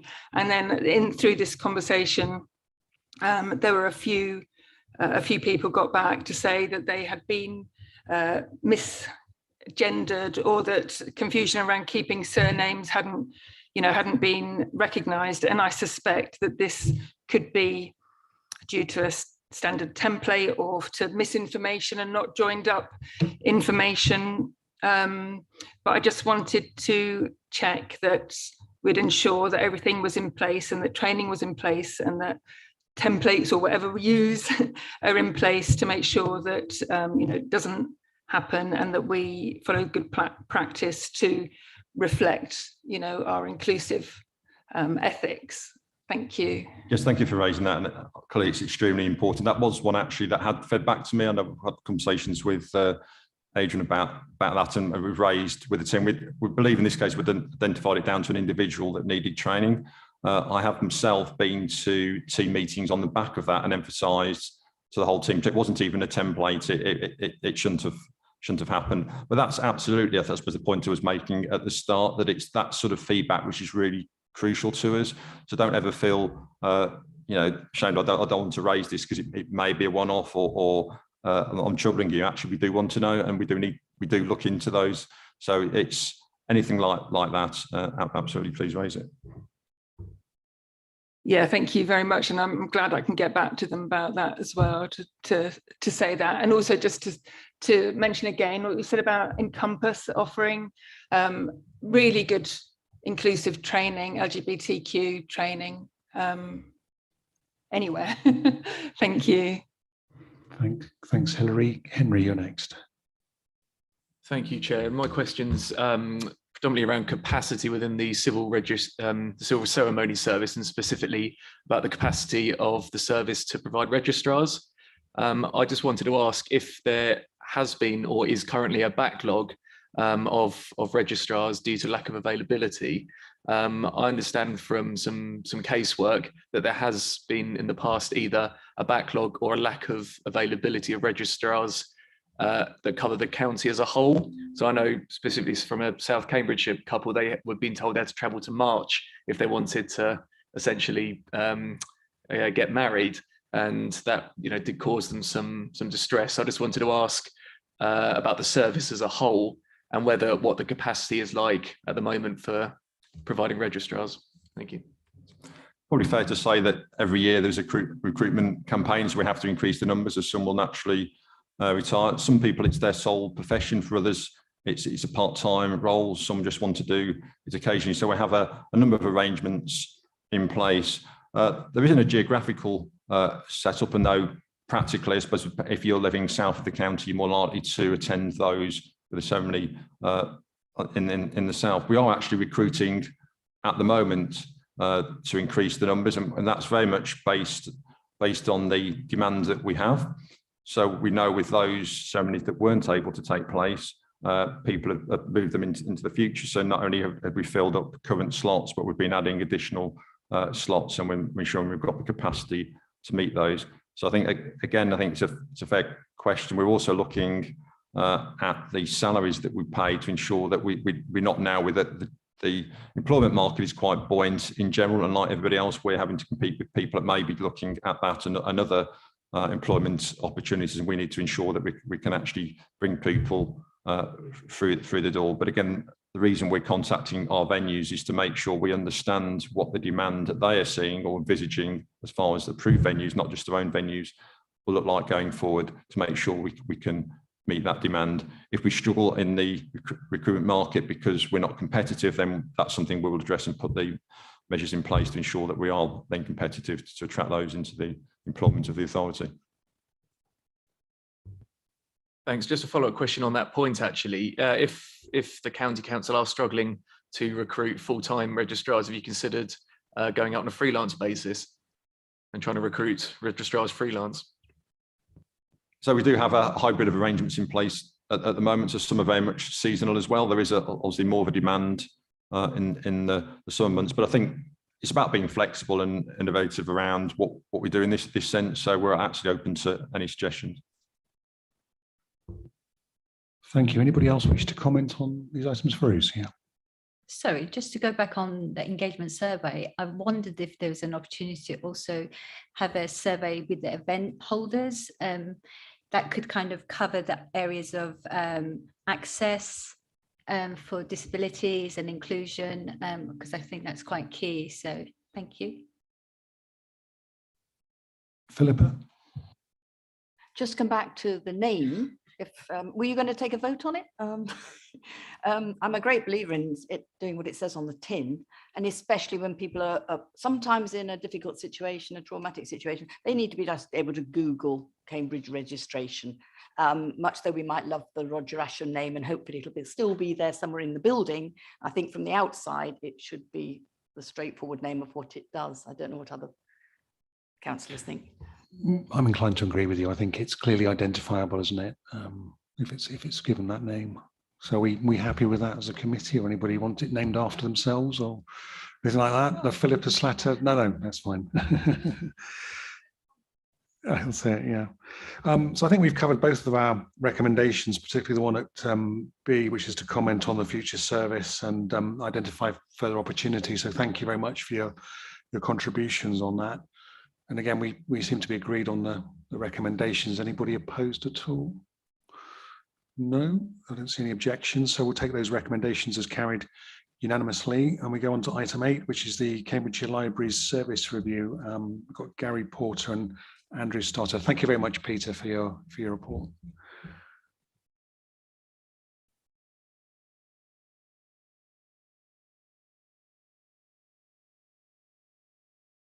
So just arriving, yeah.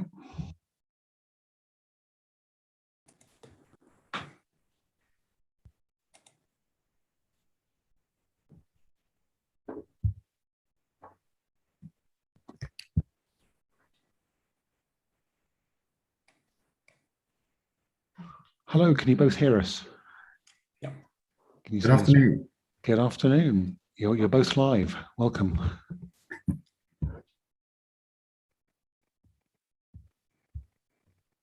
Yeah, but if you want to begin and introduce the report, please. Thank you. Okay, thank you. So good afternoon. I'm delighted to present what's the first report on the library service to this committee. I'm very conscious that it's a very long report with the appendices. So Andrew and I are going to briefly sketch the contents, highlighting salient points to ensure we've got adequate time for discussion.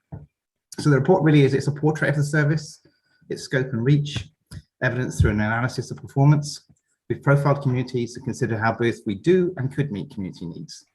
The report also considers the financial challenges facing the service, specifically the loss of income as a result of COVID and future revenue pressures arising from 106 capital developments. The Library Improvement Fund is also described as we think it exemplifies a co-creation model to engage communities and meet needs. And we're seeking an endorsement of that bid from the committee. But I do think the best starting point for any review is really an acknowledgement that Cambridgeshire, I believe, has an excellent sector-leading service. It's exemplary in so many ways. The service is delivered through 3 channels: in libraries, online and in communities. Our 33 static and 3 mobile libraries are a unique council and community asset. They're neutral, they're trusted, they're safe spaces, and they remain free at the point of use. I think very few services, council services or any services across, deliver such a wide spectrum: culture, learning, literacy, digital literacy, health, support for business, support for communities. I always believe that social mobility, which is a priority of the new administration, is in the DNA of the library services. We've always supported individuals to fulfill their potential. Library usage remains a mass participation activity, and that performance is detailed in the appendices. But in headline terms, in 2019, which was the last pre-pandemic year, 2 million visits, 102,000 active users. The library service is not homogeneous. Our practice is to develop and provide services which meet the particular local needs of diverse communities. We would seek to take an active and creative role in the decentralization model currently under consideration. Our service structure and leadership team is already based on a model which is coterminous with district and city council boundaries. Decentralization could greatly enhance our mission to develop services at an even more local level, more bespoke to the needs of local communities. Appendices 1 to 5 detail the socioeconomic and demographic composition of our communities, and as well as projected future growth, population growth, as well as providing a summary of our activity in those areas. The report also describes the performance and unique contribution of our mobile library service, and the member working group referenced at section 2.16, if approved, will carry out a review of the mobile library services as part of its work. Sections 2.8 and 2.9 of the report detail the invaluable work of the library development team and the tremendous work they are doing in respect of a range of activity, including communication and service recovery, adult reader development and culture, for children and young people, health and digital. I particularly want to reference digital. Our digital offer in terms of product, services and customer uptake has been transformed during the pandemic. There isn't time this afternoon to go into detail on all those strands of activity which are explained within the report, but I do believe that the presence of the development team is something that separates an excellent service like ours from an average one. On the theme of excellence, section 2.99 details the work of our Arts Council funded The Library Presents offer. We're one of only 6 national portfolio organisations in the country. Colleagues demonstrated exceptional agility during the pandemic in migrating the offer online and have now just completed their first in-library season since the beginning of the pandemic. Our focus next year will be on reapplying to retain NPO status. This is vital as it's an essential component of our offer. I'm going to just ask Andrew to briefly talk to a couple of additional points around funding, around financial challenges and the Library Improvement Fund. Thank you, committee. So I've got the job of talking through, so we exist in the local government finance constraints. We know that there are financial challenges and really what our strategy has been and is going forward. We've been very successful in opportunities for grant funding. We've mentioned the Library Presents programme, but also the Business and IP Centre rollout across the county funded through the British Library. But there are challenges. We have seen the pandemic has seen our income hit heavily. Many items like room hire, fines and other streams of income have evaporated, and that has left us this year with a challenging budget, which is looking at around a £350,000 loss in income. Going forward, we are trying to diversify that income going forward. We've been looking at new roles that we can play within the community, but also making other partners understand that we do have to charge for things. So the Combined Authority funds us to provide bus pass application, which has proved incredibly popular as a return to physical services in the last few months. The Public Health are funding us to provide lateral flow tests in specific areas and libraries. And these sort of areas are where we're looking to find new ways of income, which can be seen in 2.13. And we have the capital bids. So we are lucky enough, particularly in the Cambridge area, to be in the receipt of Section 106 funding for growth of the library service.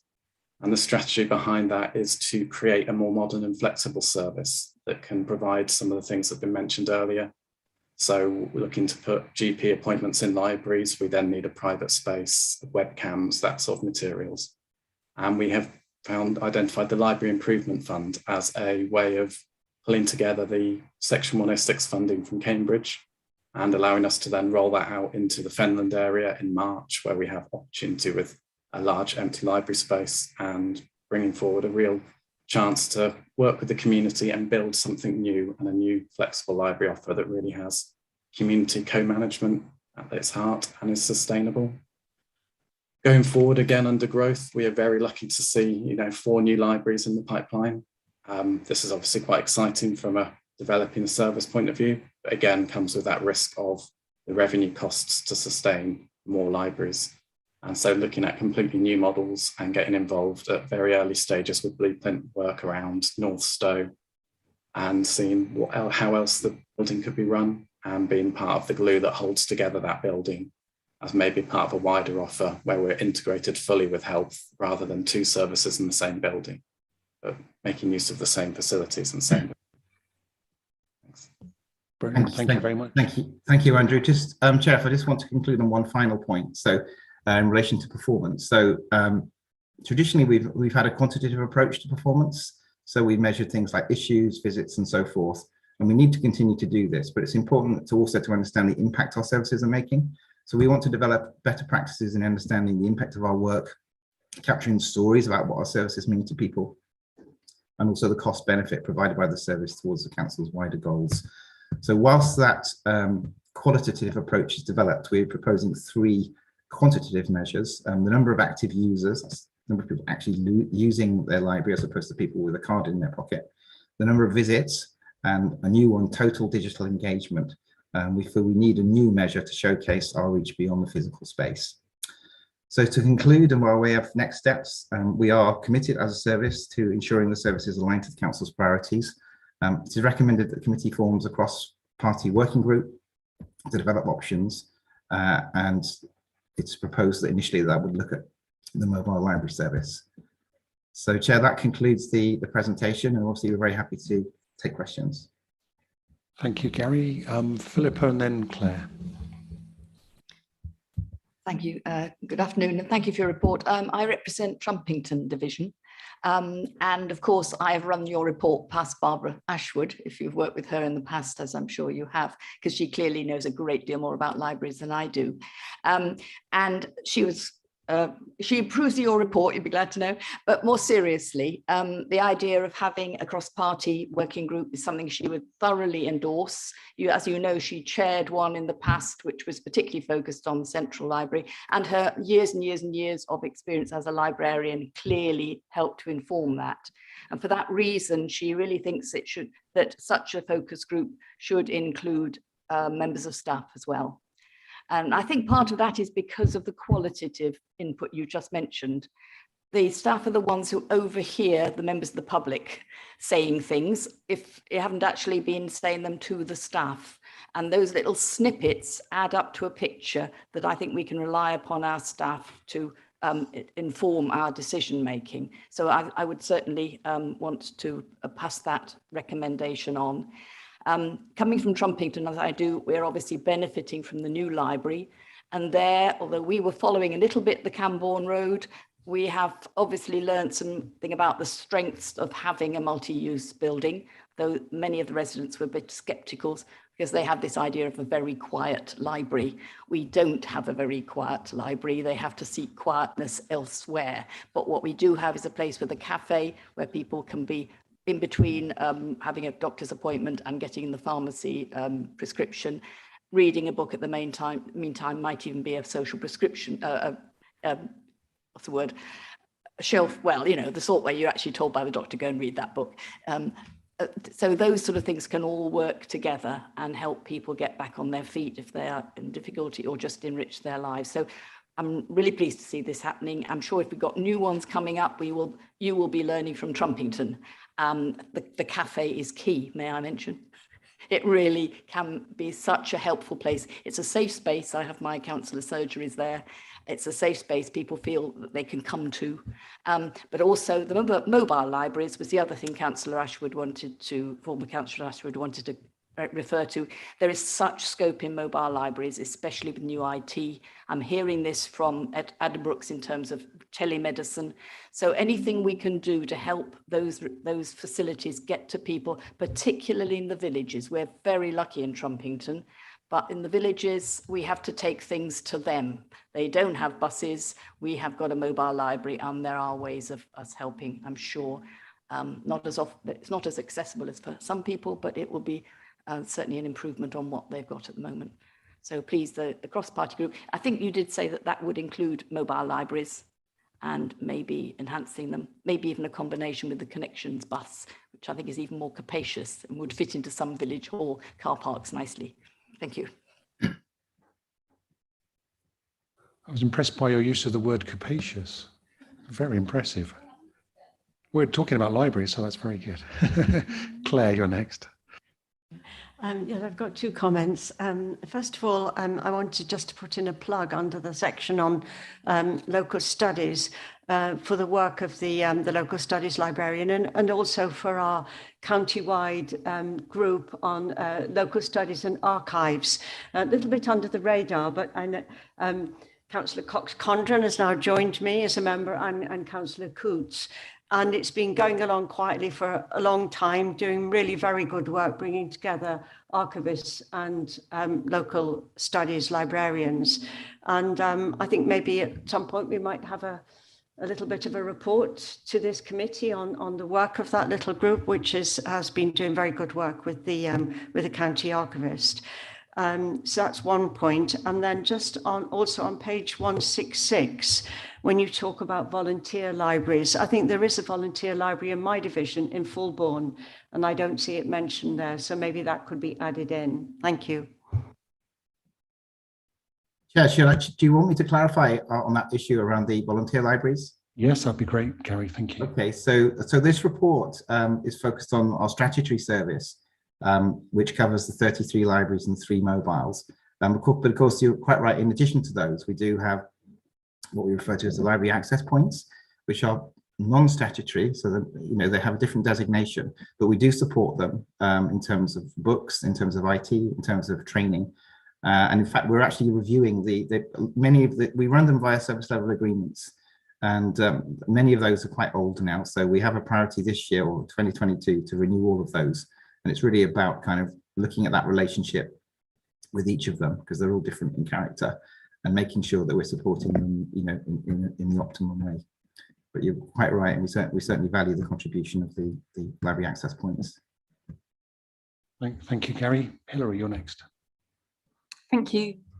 Gosh, there's so many things that that I love about this, and that I just skim over some, as like you're saying, Philip, about cafes and social prescribing and isolation, and how fantastic the libraries are for that, and for introducing new ways of bringing people together in a safe space as well, that digital inclusion.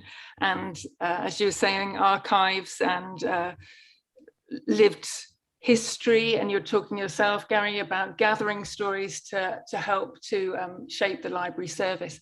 But I was particularly interested also about the libraries of sanctuary model that you've talked about working towards, and I just think that's really exciting, and you're leading the way there. Really, we've started having conversations with cities of sanctuary, so just I hope that that's something that we can work towards as a county. It follows the work and ethics that we have about working.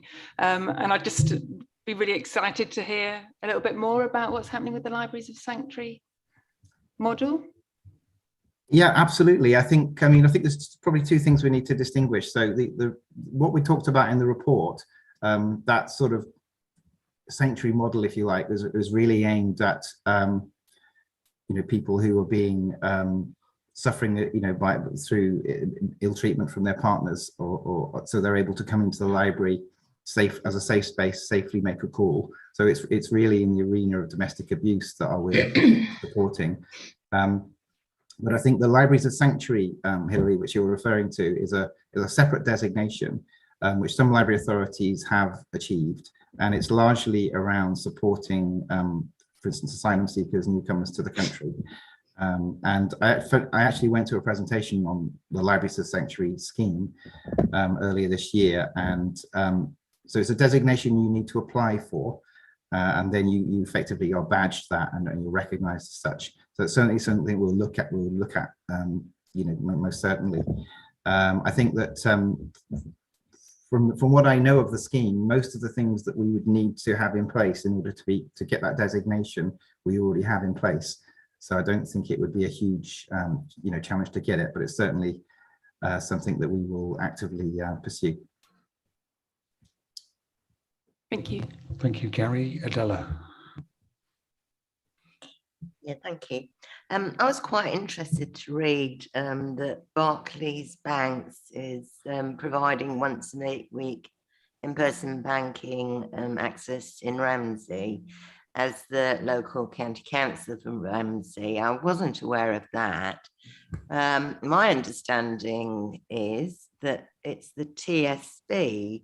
Now, I think perhaps you ought to look into it because they might both be there and one might have snuck in and you're losing money. so perhaps you could investigate that. Certainly can investigate and clarify. So if we've got that wrong in the report, I apologise. But we yes, we it is certainly have TSB. Yeah, it's the TSB. Yeah, yeah. Okay. Apologies for that inclusion of Barclays. It's okay. I think the TSB and Lloyd's were broken up, weren't they, recently? So yeah, so that may explain. I don't know. That's a good spot though, Adela. Thank you. We've also got a recommendation at D is to have a working party. So we're looking for some volunteers to look at the future service. I'm guessing here that the 4 party spokes would like to be involved in that. Is that something you'd like to be involved with, Steve? Yeah, you're happy to? Happy to, Chair, but I'll also talk to my group, see if they want to put somebody forward. Absolutely, as yeah. well, or instead.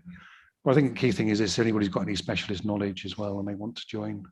Is there anybody else outside the 4 group spokes that would be interested in this, do we think? Philippa, yeah. So, yeah, if the Conservative group also have another person that would be interested, that would keep it balanced. So that's great, thank you. Anybody else wish to comment before we go to the recommendations, Ian? Thank you very much, Chair. Yes, I would just like to comment really. The mobile library service is very important for rural areas. It does stop isolation and all that sort of thing. So I do think we need to make sure that that service does continue. In my particular division, we do now have a CAF that has opened up in one of the villages.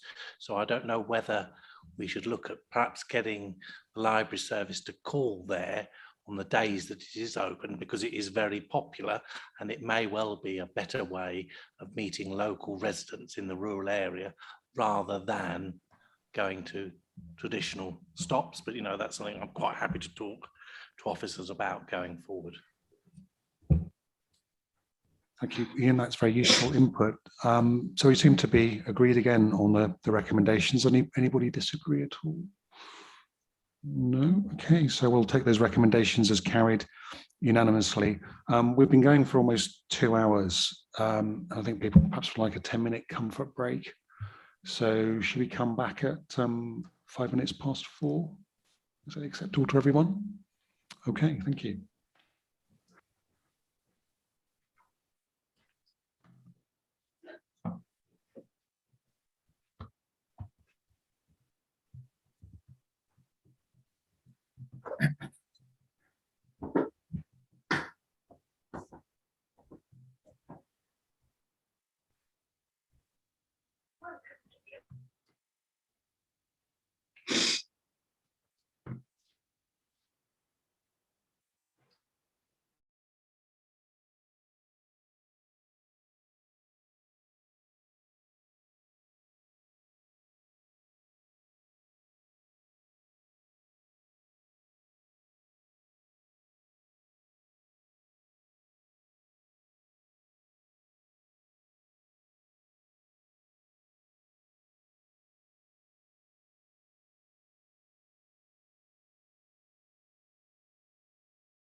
Okay, we're all ready to reconvene. Brilliant.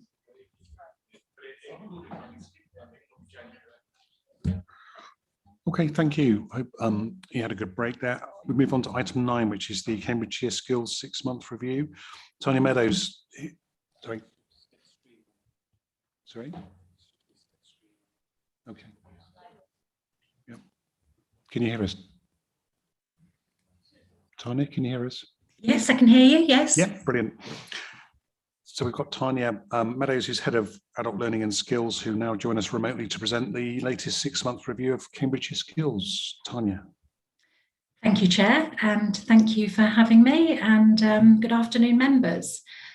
As the Chair has said, I'm Tanya Meadows, the Head of Service and Responsible Officer for Cambridgeshire Skills, which is the Council's Adult and Community Learning Service. Since we met last in July, doesn't seem 2 minutes ago, but it was several months ago, I've carried out some actions and recommendations from that meeting, and there is a small district level data pack that has accompanied this paper. So I'm very happy to receive feedback on the sufficiency of this data or any recommendations that you may have to broaden that pack. In addition to this, since we last met, we have released another prospectus or brochure for our January provision onwards, and we have taken on some feedback that we received from the committee, so I very much hope that you like the new prospectus. So thank you very much for reading my report. I'm here to update you on the 6-month progress for Cambridgeshire Skills Delivery Plan, and that takes us to the end of the academic year 2021. And we always work in academic years, part of my service, so we operate from the 1st of August to the 31st of July on an annual basis. So I'll now praise the content, because I am aware that we're quite short on time this afternoon. So we can report many successes, including 3,786 enrolments onto our skills provision. And in the main, that's all to Cambridgeshire residents to enable the supporting of their economic and social well-being. And the majority of our skills provision is currently delivered online. We do have a face-to-face presence, which I'll come on to in a moment. And we do know that we'd like to regrow that aspect of the business. So our intent is to design curriculum that supports council, district and combined authority priorities to address local needs. And I am really delighted to inform members that the enrolments, 3,786, is indeed a 123% increase on our position at the end of the academic year 1920. Where we attracted 1,732 enrolments. I do, however, need to recognise a couple of things, there's 3 things. We did grow our provision within the backdrop of a very difficult year. There was lots of moving parts with lockdowns, customer ambivalence about returning to face-to-face learning, challenges with venues and room sizes and the knock-on effect that had with commercial viability. But I'm delighted to say that we met all of those head on. Like I said, we did that against a very, very difficult and unprecedented continued year coming out of COVID.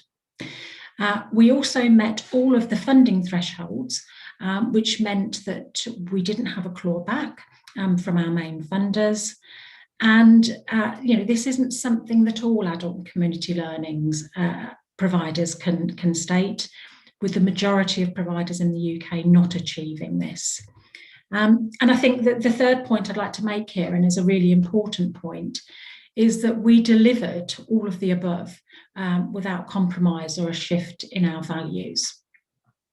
However, our online provision was opened up to the whole of the community during COVID, and this has resulted in a slight postcode shift in terms of socio-economic disadvantage, with 67% of the provision being delivered in priority postcodes, And we did have just over 20% of delivery in South Cambridgeshire, and we don't normally attract enrolments from South Cambridgeshire because it's not particularly classed as an area of deprivation or have residents with particularly low skills, and that is our KPI really. The key to our success to attract those residents with multiple barriers is high quality place-based provision. And pre-COVID, we had 51 venues geographically spread across Cambridgeshire. And during 2021, we delivered from 46 venues, including 7 libraries. But this wasn't 46 venues all at the same time. It was quite transient and changeable due to the natures of COVID and what we lived through in the last academic year. And during 21-22, we do need to get back into venues to support that face-to-face delivery, because that is really critical for those learners who have multiple barriers. 21 of those 46 venues were from 15 subcontracted partners that we use, and 4 of those are village colleges. And as members are aware, strategically, we do use our commissioning powers to extend our reach of our venues and our community partners in the community. We also worked with 10 voluntary and community providers to provide some much needed family learning support over the summer, because many families were costed out to the price of even getting a holiday in this country. So we wanted to make sure that we were supporting families with some high quality provision over the summer. We are measured through national and local policy, and part of the measurement is the way that we retain our learners and how well they achieve. So out of those 3,786 enrolments, we retained 95% of those people and 89% of those achieved. And both of those statistics are an improvement from last year, and they would both be categorised in an Ofsted good or perhaps outstanding territory with retention. In addition to this, we have an added responsibility to track our completed enrolments for impact. And I did note some achievements within the report itself, where 1,090 of those enrolments are now in work, 181 are in further education, 80 are in self-employment, and 79 into volunteering. So some fantastic impact there, but it may surprise you to hear that employment is not everybody's destination, and we do continue to work with those residents on a positive progression pathway until we get them to reach their aspirations or their utopia. We also measure our social value, and we calculate that through various means, including the Treasury's Green Book, the Ella Foundation, and the Social Value Engine.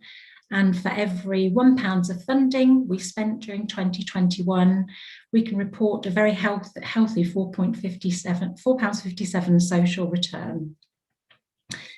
In addition to that, we were the highest performing sector-based work academy provider. And what that means is we were working with employers to assist their recruitment by doing some sector-based training with learners, and then that guaranteeing them an interview with the businesses that we were working within, predominantly the Department for Worker Pensions.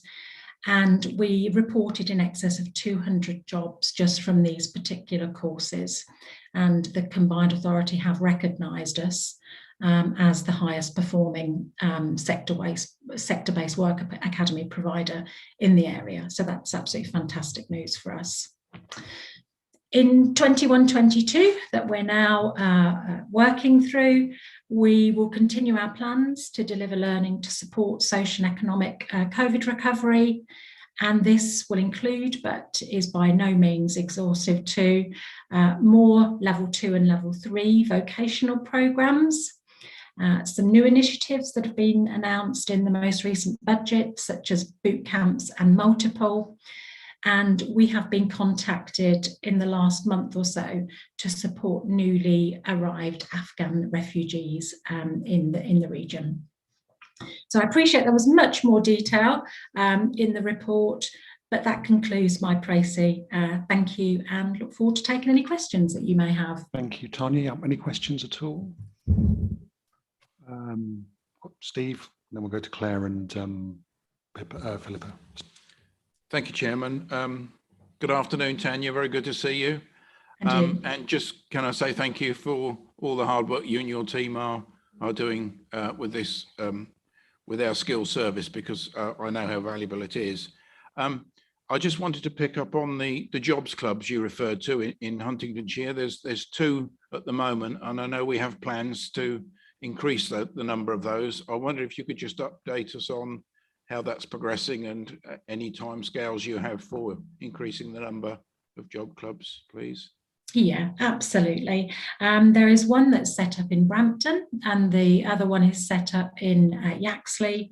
And we are looking at setting them up in the other market towns in the area, such as St Ives and St Neots, and actually one in Huntingdon itself. If I'm totally honest, there's progress has stalled a little bit lately because of changes to personnel at Huntingdonshire District Council. And there is a massive passion in that particular area to make sure that the community are able to sustain the wraparound the support that goes with the job clubs. So they're very much talking with organisations like Prestige Hampers, which look after food bank support, etc., over in that area. So that has slowed us down quite significantly. I am trying to get a meeting with the officers over there, but that's proven quite difficult as well because of the change of staff over there. So I would very much hope, Councillor Criswell, that in the next 2 to 3 months, we'll have St Neots on board, which is the closest to coming to fruition, probably closely followed by St Ives and then Huntingdon.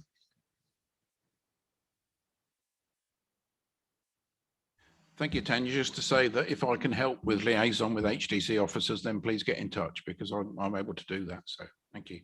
Thank you. That's fantastic. Thank you, Steve. That'll be very useful. Thank you. Philippa? Thank you. Yes. Thank you for I was so glad to be given these when we first came to our meeting and you put them on our seats in the council. I haven't got a paper copy of the new one, but I do notice just one problem about the brochure, and I don't see it on the online one, is the issue of getting to classes. Now, earlier on in this meeting, we were talking about poverty and exclusion, and clearly transport poverty is a big thing for people in isolated areas. I'm not saying that we can necessarily promise to be able to deliver, but to get some indication from people as to whether they would, you know, come to a face-to-face if they could get there, that would be useful. It may be that we can develop some of the Uber buses ideas, at least in some places, even just as a pilot, bringing people into the market towns where there are classes, or maybe being able to put, you know, sort of principal villages on the map, because obviously there are village halls that could be used perhaps if people can come to them. So if we knew in advance, postcode wise, for example, and what people needed, we would at least be able to have a go at meeting that need. But I know you're working very hard as it is. Maybe you don't want a bright idea like that, but seriously, I think it is an important thing. Maybe this committee is a place to talk about it. If I may, Chair, would you like me to respond to that? Of course, yeah. Yeah, I think Uber buses sounds an absolutely fantastic idea. In terms of, I mean, there's 2 things here. There's cost and there's true rurality with not having the transport links. So I'll tackle the first aspect. We do have a learner support fund where we can support with travel costs, and that has included taxis in the past. So that's the first thing. In terms of the rurality aspect, For us, that is why it is so critical to get these place-based venues back up and running. So we're actually taking that first rung learning out into that community, because what we do know through research is if you've got an entry-level learner or a level 1 learner, they're absolutely not going to set their foot across a college threshold, but they would probably set their foot across a village hall threshold or a library threshold that's not threatening. So, like I said, we very much want to build that back up. We have delivered from 96 venues in the past, and especially in those rural areas, and normally they're twinned with pockets of deprivation too. So we are working very, very hard on building people's confidence and resilience in order to attend face-to-face provision that is on their doorstep, because online just isn't for everybody. Thank you, Tanya. Claire, you're next. Thank you. I was going to ask about the library service and working with the library service, but I think maybe you've already just touched on that. I'm assuming that you do, and using libraries as venues, and also drawing on the rich resources of the library service as well. So I think you have already covered that. And then you mentioned in your presentation about the use by residents in South Cambridgeshire this year being higher than before. Have you any idea of the reasons for that? Yeah, we absolutely have. Residents in South Cambridgeshire didn't escape furlough, and they didn't escape loneliness, and they didn't escape having mental health and well-being issues. So we decided to open up all of our online provision to support those to support those aspects, and that definitely opened some floodgates in South Cambridgeshire. Thank you both. Anybody else have anything in? Thank you, Chair. Yes, with regard to the Uber bus service, we do have one of those now operating within West Huntingdonshire, which is a DRT, demand responsive transport system. So if you had some way called Ting, if you had some way you could get your information onto those buses, I'm sure people would find that a lot easier to get into, say, to Brampton, because a return ticket on that from any one of the villages within my county division is £4, which is considerably less than a taxi service to there. So, if you can let people know that they can get on to that particular service, that would be very helpful, especially as they tend to be the people that can't afford the high costs of taxi fares and what have you. I know the residents in my division are very pleased with the service because it is providing them with a cost-effective way of getting around villages that have got no bus services whatsoever. Did you want to respond there, Tanya? Or? Yes, I will certainly be looking to research that West Huntingdon route, and we do a lot of work around Huntingdon and the surrounding areas. So it's something that we can include in our marketing and also in our inductions if there's a good fit there. I was just going to come back, Chair, and just say if you need any information, just come to me and I can provide it all to you. That's fabulous. Thank you. I will take Thanks, you Ian. on that. That's very helpful. Thank you very much. So we seem to be reaching another consensus on this. Anybody have any objections to the reports and recommendations? No, it's okay. So I'll take those as recommendations as carried unanimously. We move on to item 10, which is the Innovate and Cultivate Fund annual review for 2021. We've got Elaine or Michael with us. Yeah, there's Elaine. Can you hear us? I can hear you fine. Can you hear me, Chair? Yeah, we can. Great. Can you both hear us? Brilliant. And sorry, I should have thanked Tanya before she left for her report, but I think she's already gone. But over to the two of you. Okay, thank you. Thank you, Chair. So this report presents to you, along with five quite detailed appendices, the annual evaluation of the Innovate and Cultivate Fund. And I know many of you have either been involved in supporting the fund previously or have more recently been involved as panel members.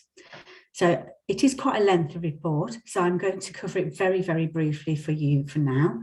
The annual report sets out for you the outcome of applications received during 2020 to 2021, and also includes evaluation of projects that have completed their funding term within this year and have submitted final monitoring reports. We then compare those findings to previous years just to really evaluate how the fund is going and what direction we're going in and whether there's any learning to be had from that. As I say, the summary is within the paper, so I'm not going to go over that in any great detail. I do appreciate it's a lengthy report, so if we don't get time to take all questions today, I'm very happy to pick those up by email at a later date. A couple of really quick points that I do want to draw your attention to, though, is geographical coverage of funded projects is something that's previously been mentioned as an area of interest. And in the report at section 2.4, you'll see that we've set out for you there, comparing across the life of the fund, there is a slightly higher number of funded applications that are being delivered in Huntingdonshire, either as one or more areas of delivery, and that's followed by a pretty even spread of projects delivering in the other areas, along with a good number that deliver county-wide, so 20 projects deliver across the whole county. For service priorities, this year, of the 24 grants that we awarded in this current year, 14 of those projects support service priorities for our adult social care, and 10 of those projects support children and family priorities.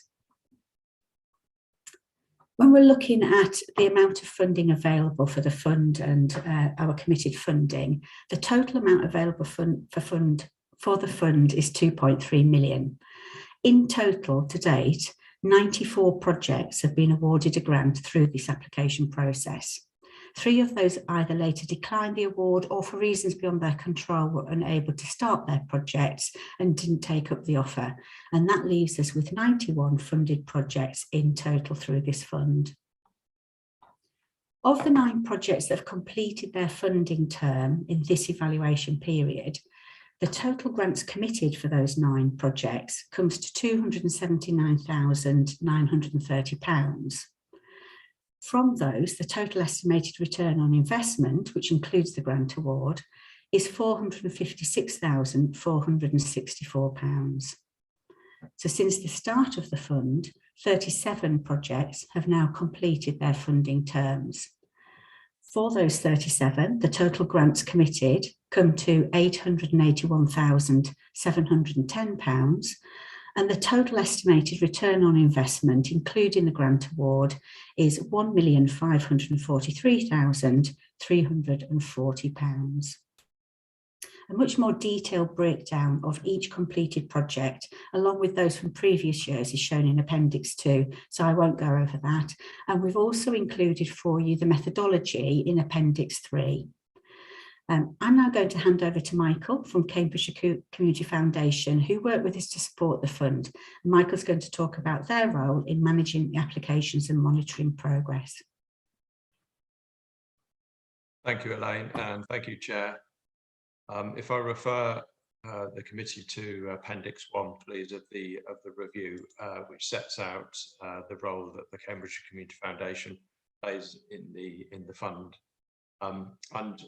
There's a fair bit of detail, as you can see in that appendices. I just wanted to draw attention to the 3 things. Sorry to stop you there, Michael. We can't hear you too well. Is it possible to increase the volume so we can hear you? Yes, of course. Let me try. Yeah, thank you.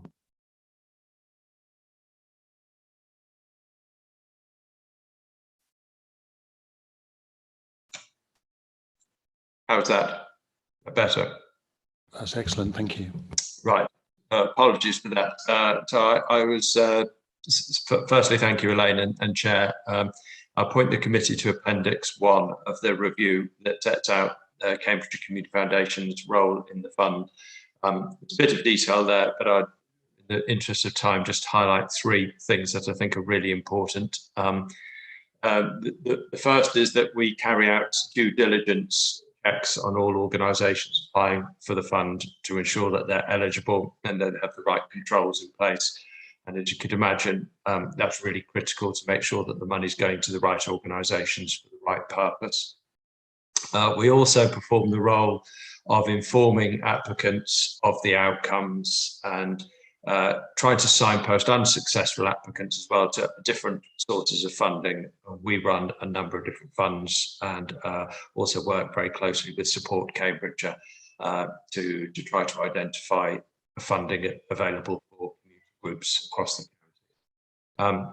If the applicant is successful, we then manage the awarding documentation, including terms and conditions of the award, again, which is really important to ensure that the funding is spent properly.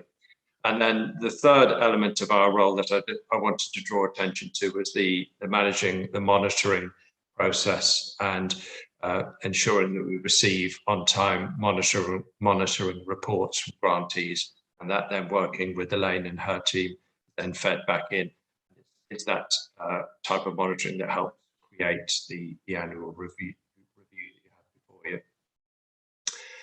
So that was what I was going to talk about in terms of our role. I thought I'd just highlight a couple of other things from the report, which is the current status of live projects, to give you a sense of the volume of work involved. So there are 54 projects currently in delivery, of which 42 are currently underway with projects, including targets to achieve estimated savings on return on investment. And those projects are being monitored in line with the agreements. And another crucial part of the monitoring function that we perform is that it enables us to be able to then quantify the return on investment and report against that. And then if I draw attention to 2.12, another important role is in terms of applicant feedback. So we run questionnaires, and in September 21, 2 questionnaires were sent out. The first questionnaire was for all applicants, sent to 39 organisations who had applied to the fund in the reporting period, and 9 organisations responded. And you can see a summary of some of the feedback there.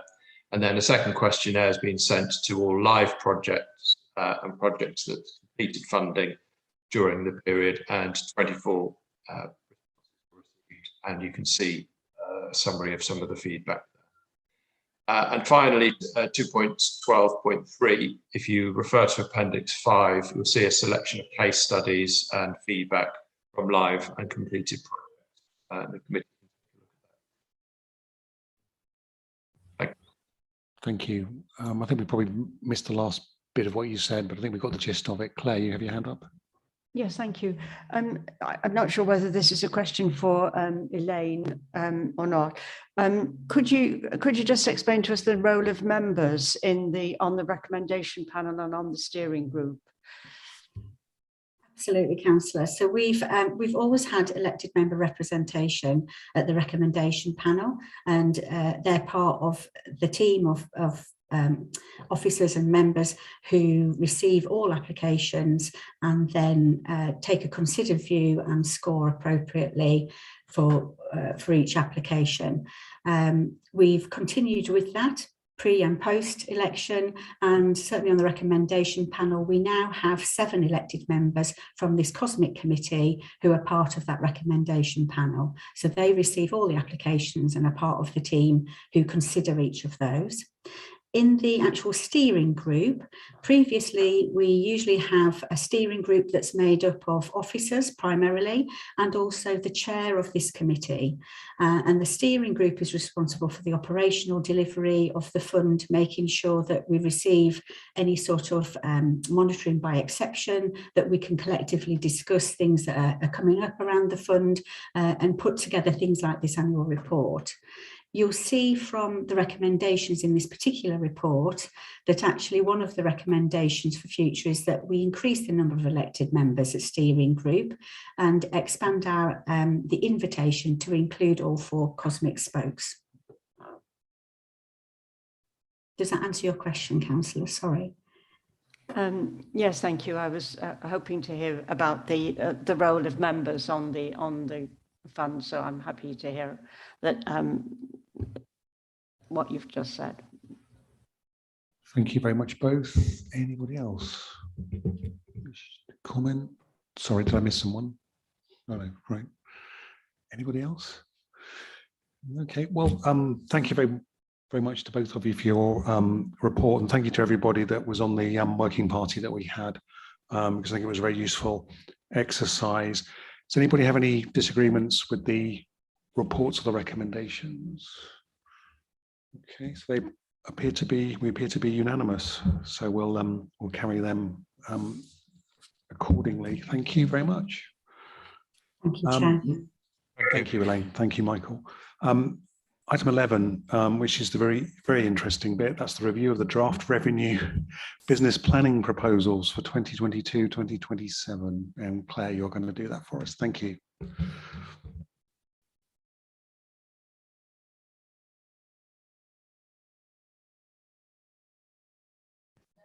Got it. Thank you. That was a very handy tip. Thank you. Obviously, my first time in New Shire Hall today. I'm not looking at all new. Thank you, Chair. I think it's my first time at this committee. My name's Claire Andrews. I'm a senior finance business partner covering children's and communities. So I work closely with Adrian on this paper, and we may want to sort of double up on if we want to add anything as well. I'm sure he might. Sections 1 to 5 of this paper cover the whole of the council rather than this committee specifically, and they show that the budget gap is currently at 19 million, and it shows how that's been made up. So we started this business planning round with a gap of 22 million of the old year 2, which becomes the new year 1 of business planning, and that's been brought down to 19 million. That's set out in the table in 3.5 how that's changed since the last committee round. So currently at 19.8 million. That's just gone up just a smidgen since the last committee rounds, predominantly due to the impact of the autumn budget, which you can see at the bottom of that table there. It's also worth pointing out that the appendices that you'll see to this business planning paper are for people and communities as a whole. And the parts that are specific to this committee you'll be able to pick out, but you get the whole people and communities, as does Children's Committee and as does Adults Committee similarly. Section 6 of the report goes on to talk about the parts that are specific to this committee, and there are 2 specific savings targets which have been allocated. The first one being about efficiencies across the directorate, and the second one being specific to the registration service, particularly around achieving additional income within that service. I don't know if Adrian wants to add anything specifically about those 2 at this point. Thank you, Claire. I have nothing to add. I think we should go straight to questions. Happy to take questions. Yes, please. Any questions from members at all? Simon, thank you. It's really a comment, Chair. I was a strong supporter of the capital scheme, and one of my parishes was fortunate enough to benefit from it, which I think you visited in Caulfield recently, along with the Vice Chair. And I think that was an excellent initiative introduced by, as I say, the last administration, and I'm really pleased to see that the joint administration has renewed that. So, and I look forward to being the beneficiary within my division of some further funding. So, but that's a really good scheme. Thank you. Thank you. That was a good plug for your division. Well done. Why not? We're working on the application as we speak. Look forward to looking at it, receiving it. Thank you. Anybody else? No, we're all. Are you content? Oh, sorry, Steve. Come on. Yeah. Thank you, Chairman. Just to say that the Conservative group wouldn't want to endorse. So if I could request you either remove the word endorse or take B separately. So we'll abstain on item B. So entirely up to you which you wish to do, Chairman. Right. So you'd like to take. So you don't wish to endorse item B on that one, Simon? Yeah. I just wanted to add, for sake of clarity, other service committees have removed the word endorse and have just noted effectively. And so I think that would be, for consistency, the best thing to do rather than to have to take a vote. That's my personal view. So you want to remove the word endorse and include and substitute that for the word note. Yeah, okay. Or Chairman, it does say comment, so comment would be sufficient. If Yeah, you just want I think to you're remove right. endorse, but it's entirely up to you. We'll abstain from B if endorse stays in. That's Okay. I think we can do that. So we'll substitute that for the word note if that's acceptable.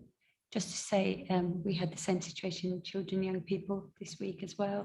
Brian is here, I don't know. Yeah, we Yep. quite happily removed endorse and said it was commented on by all. So subject to that change, are we all happy to take these recommendations? And we're all unanimous. Thank you very much. Thanks for your guidance on that as well. Thank you, Bryony and Steve and Simon. Item 12 again is Claire, which is the Finance Monitoring Report for October 2021. Thank you, Chair. Yeah, I think this is the first time this financial year that that the Finance Monitoring Report has been to this committee. So it was definitely the first time I brought it to this committee. So we're as at the end of bear with me, I've lost my page. As at the end of is it October for this one? Yeah, because we're just at November now. So as at the end of October, similarly to the business planning papers that you just received, the appendices to this report cover the whole of people and communities, whereas the covering report picks out the major parts that that actually apply specifically to the services that sit under this committee. So we have a current forecast outturn overspend for the services that sit under this committee of 488,000, with no change from the previous month.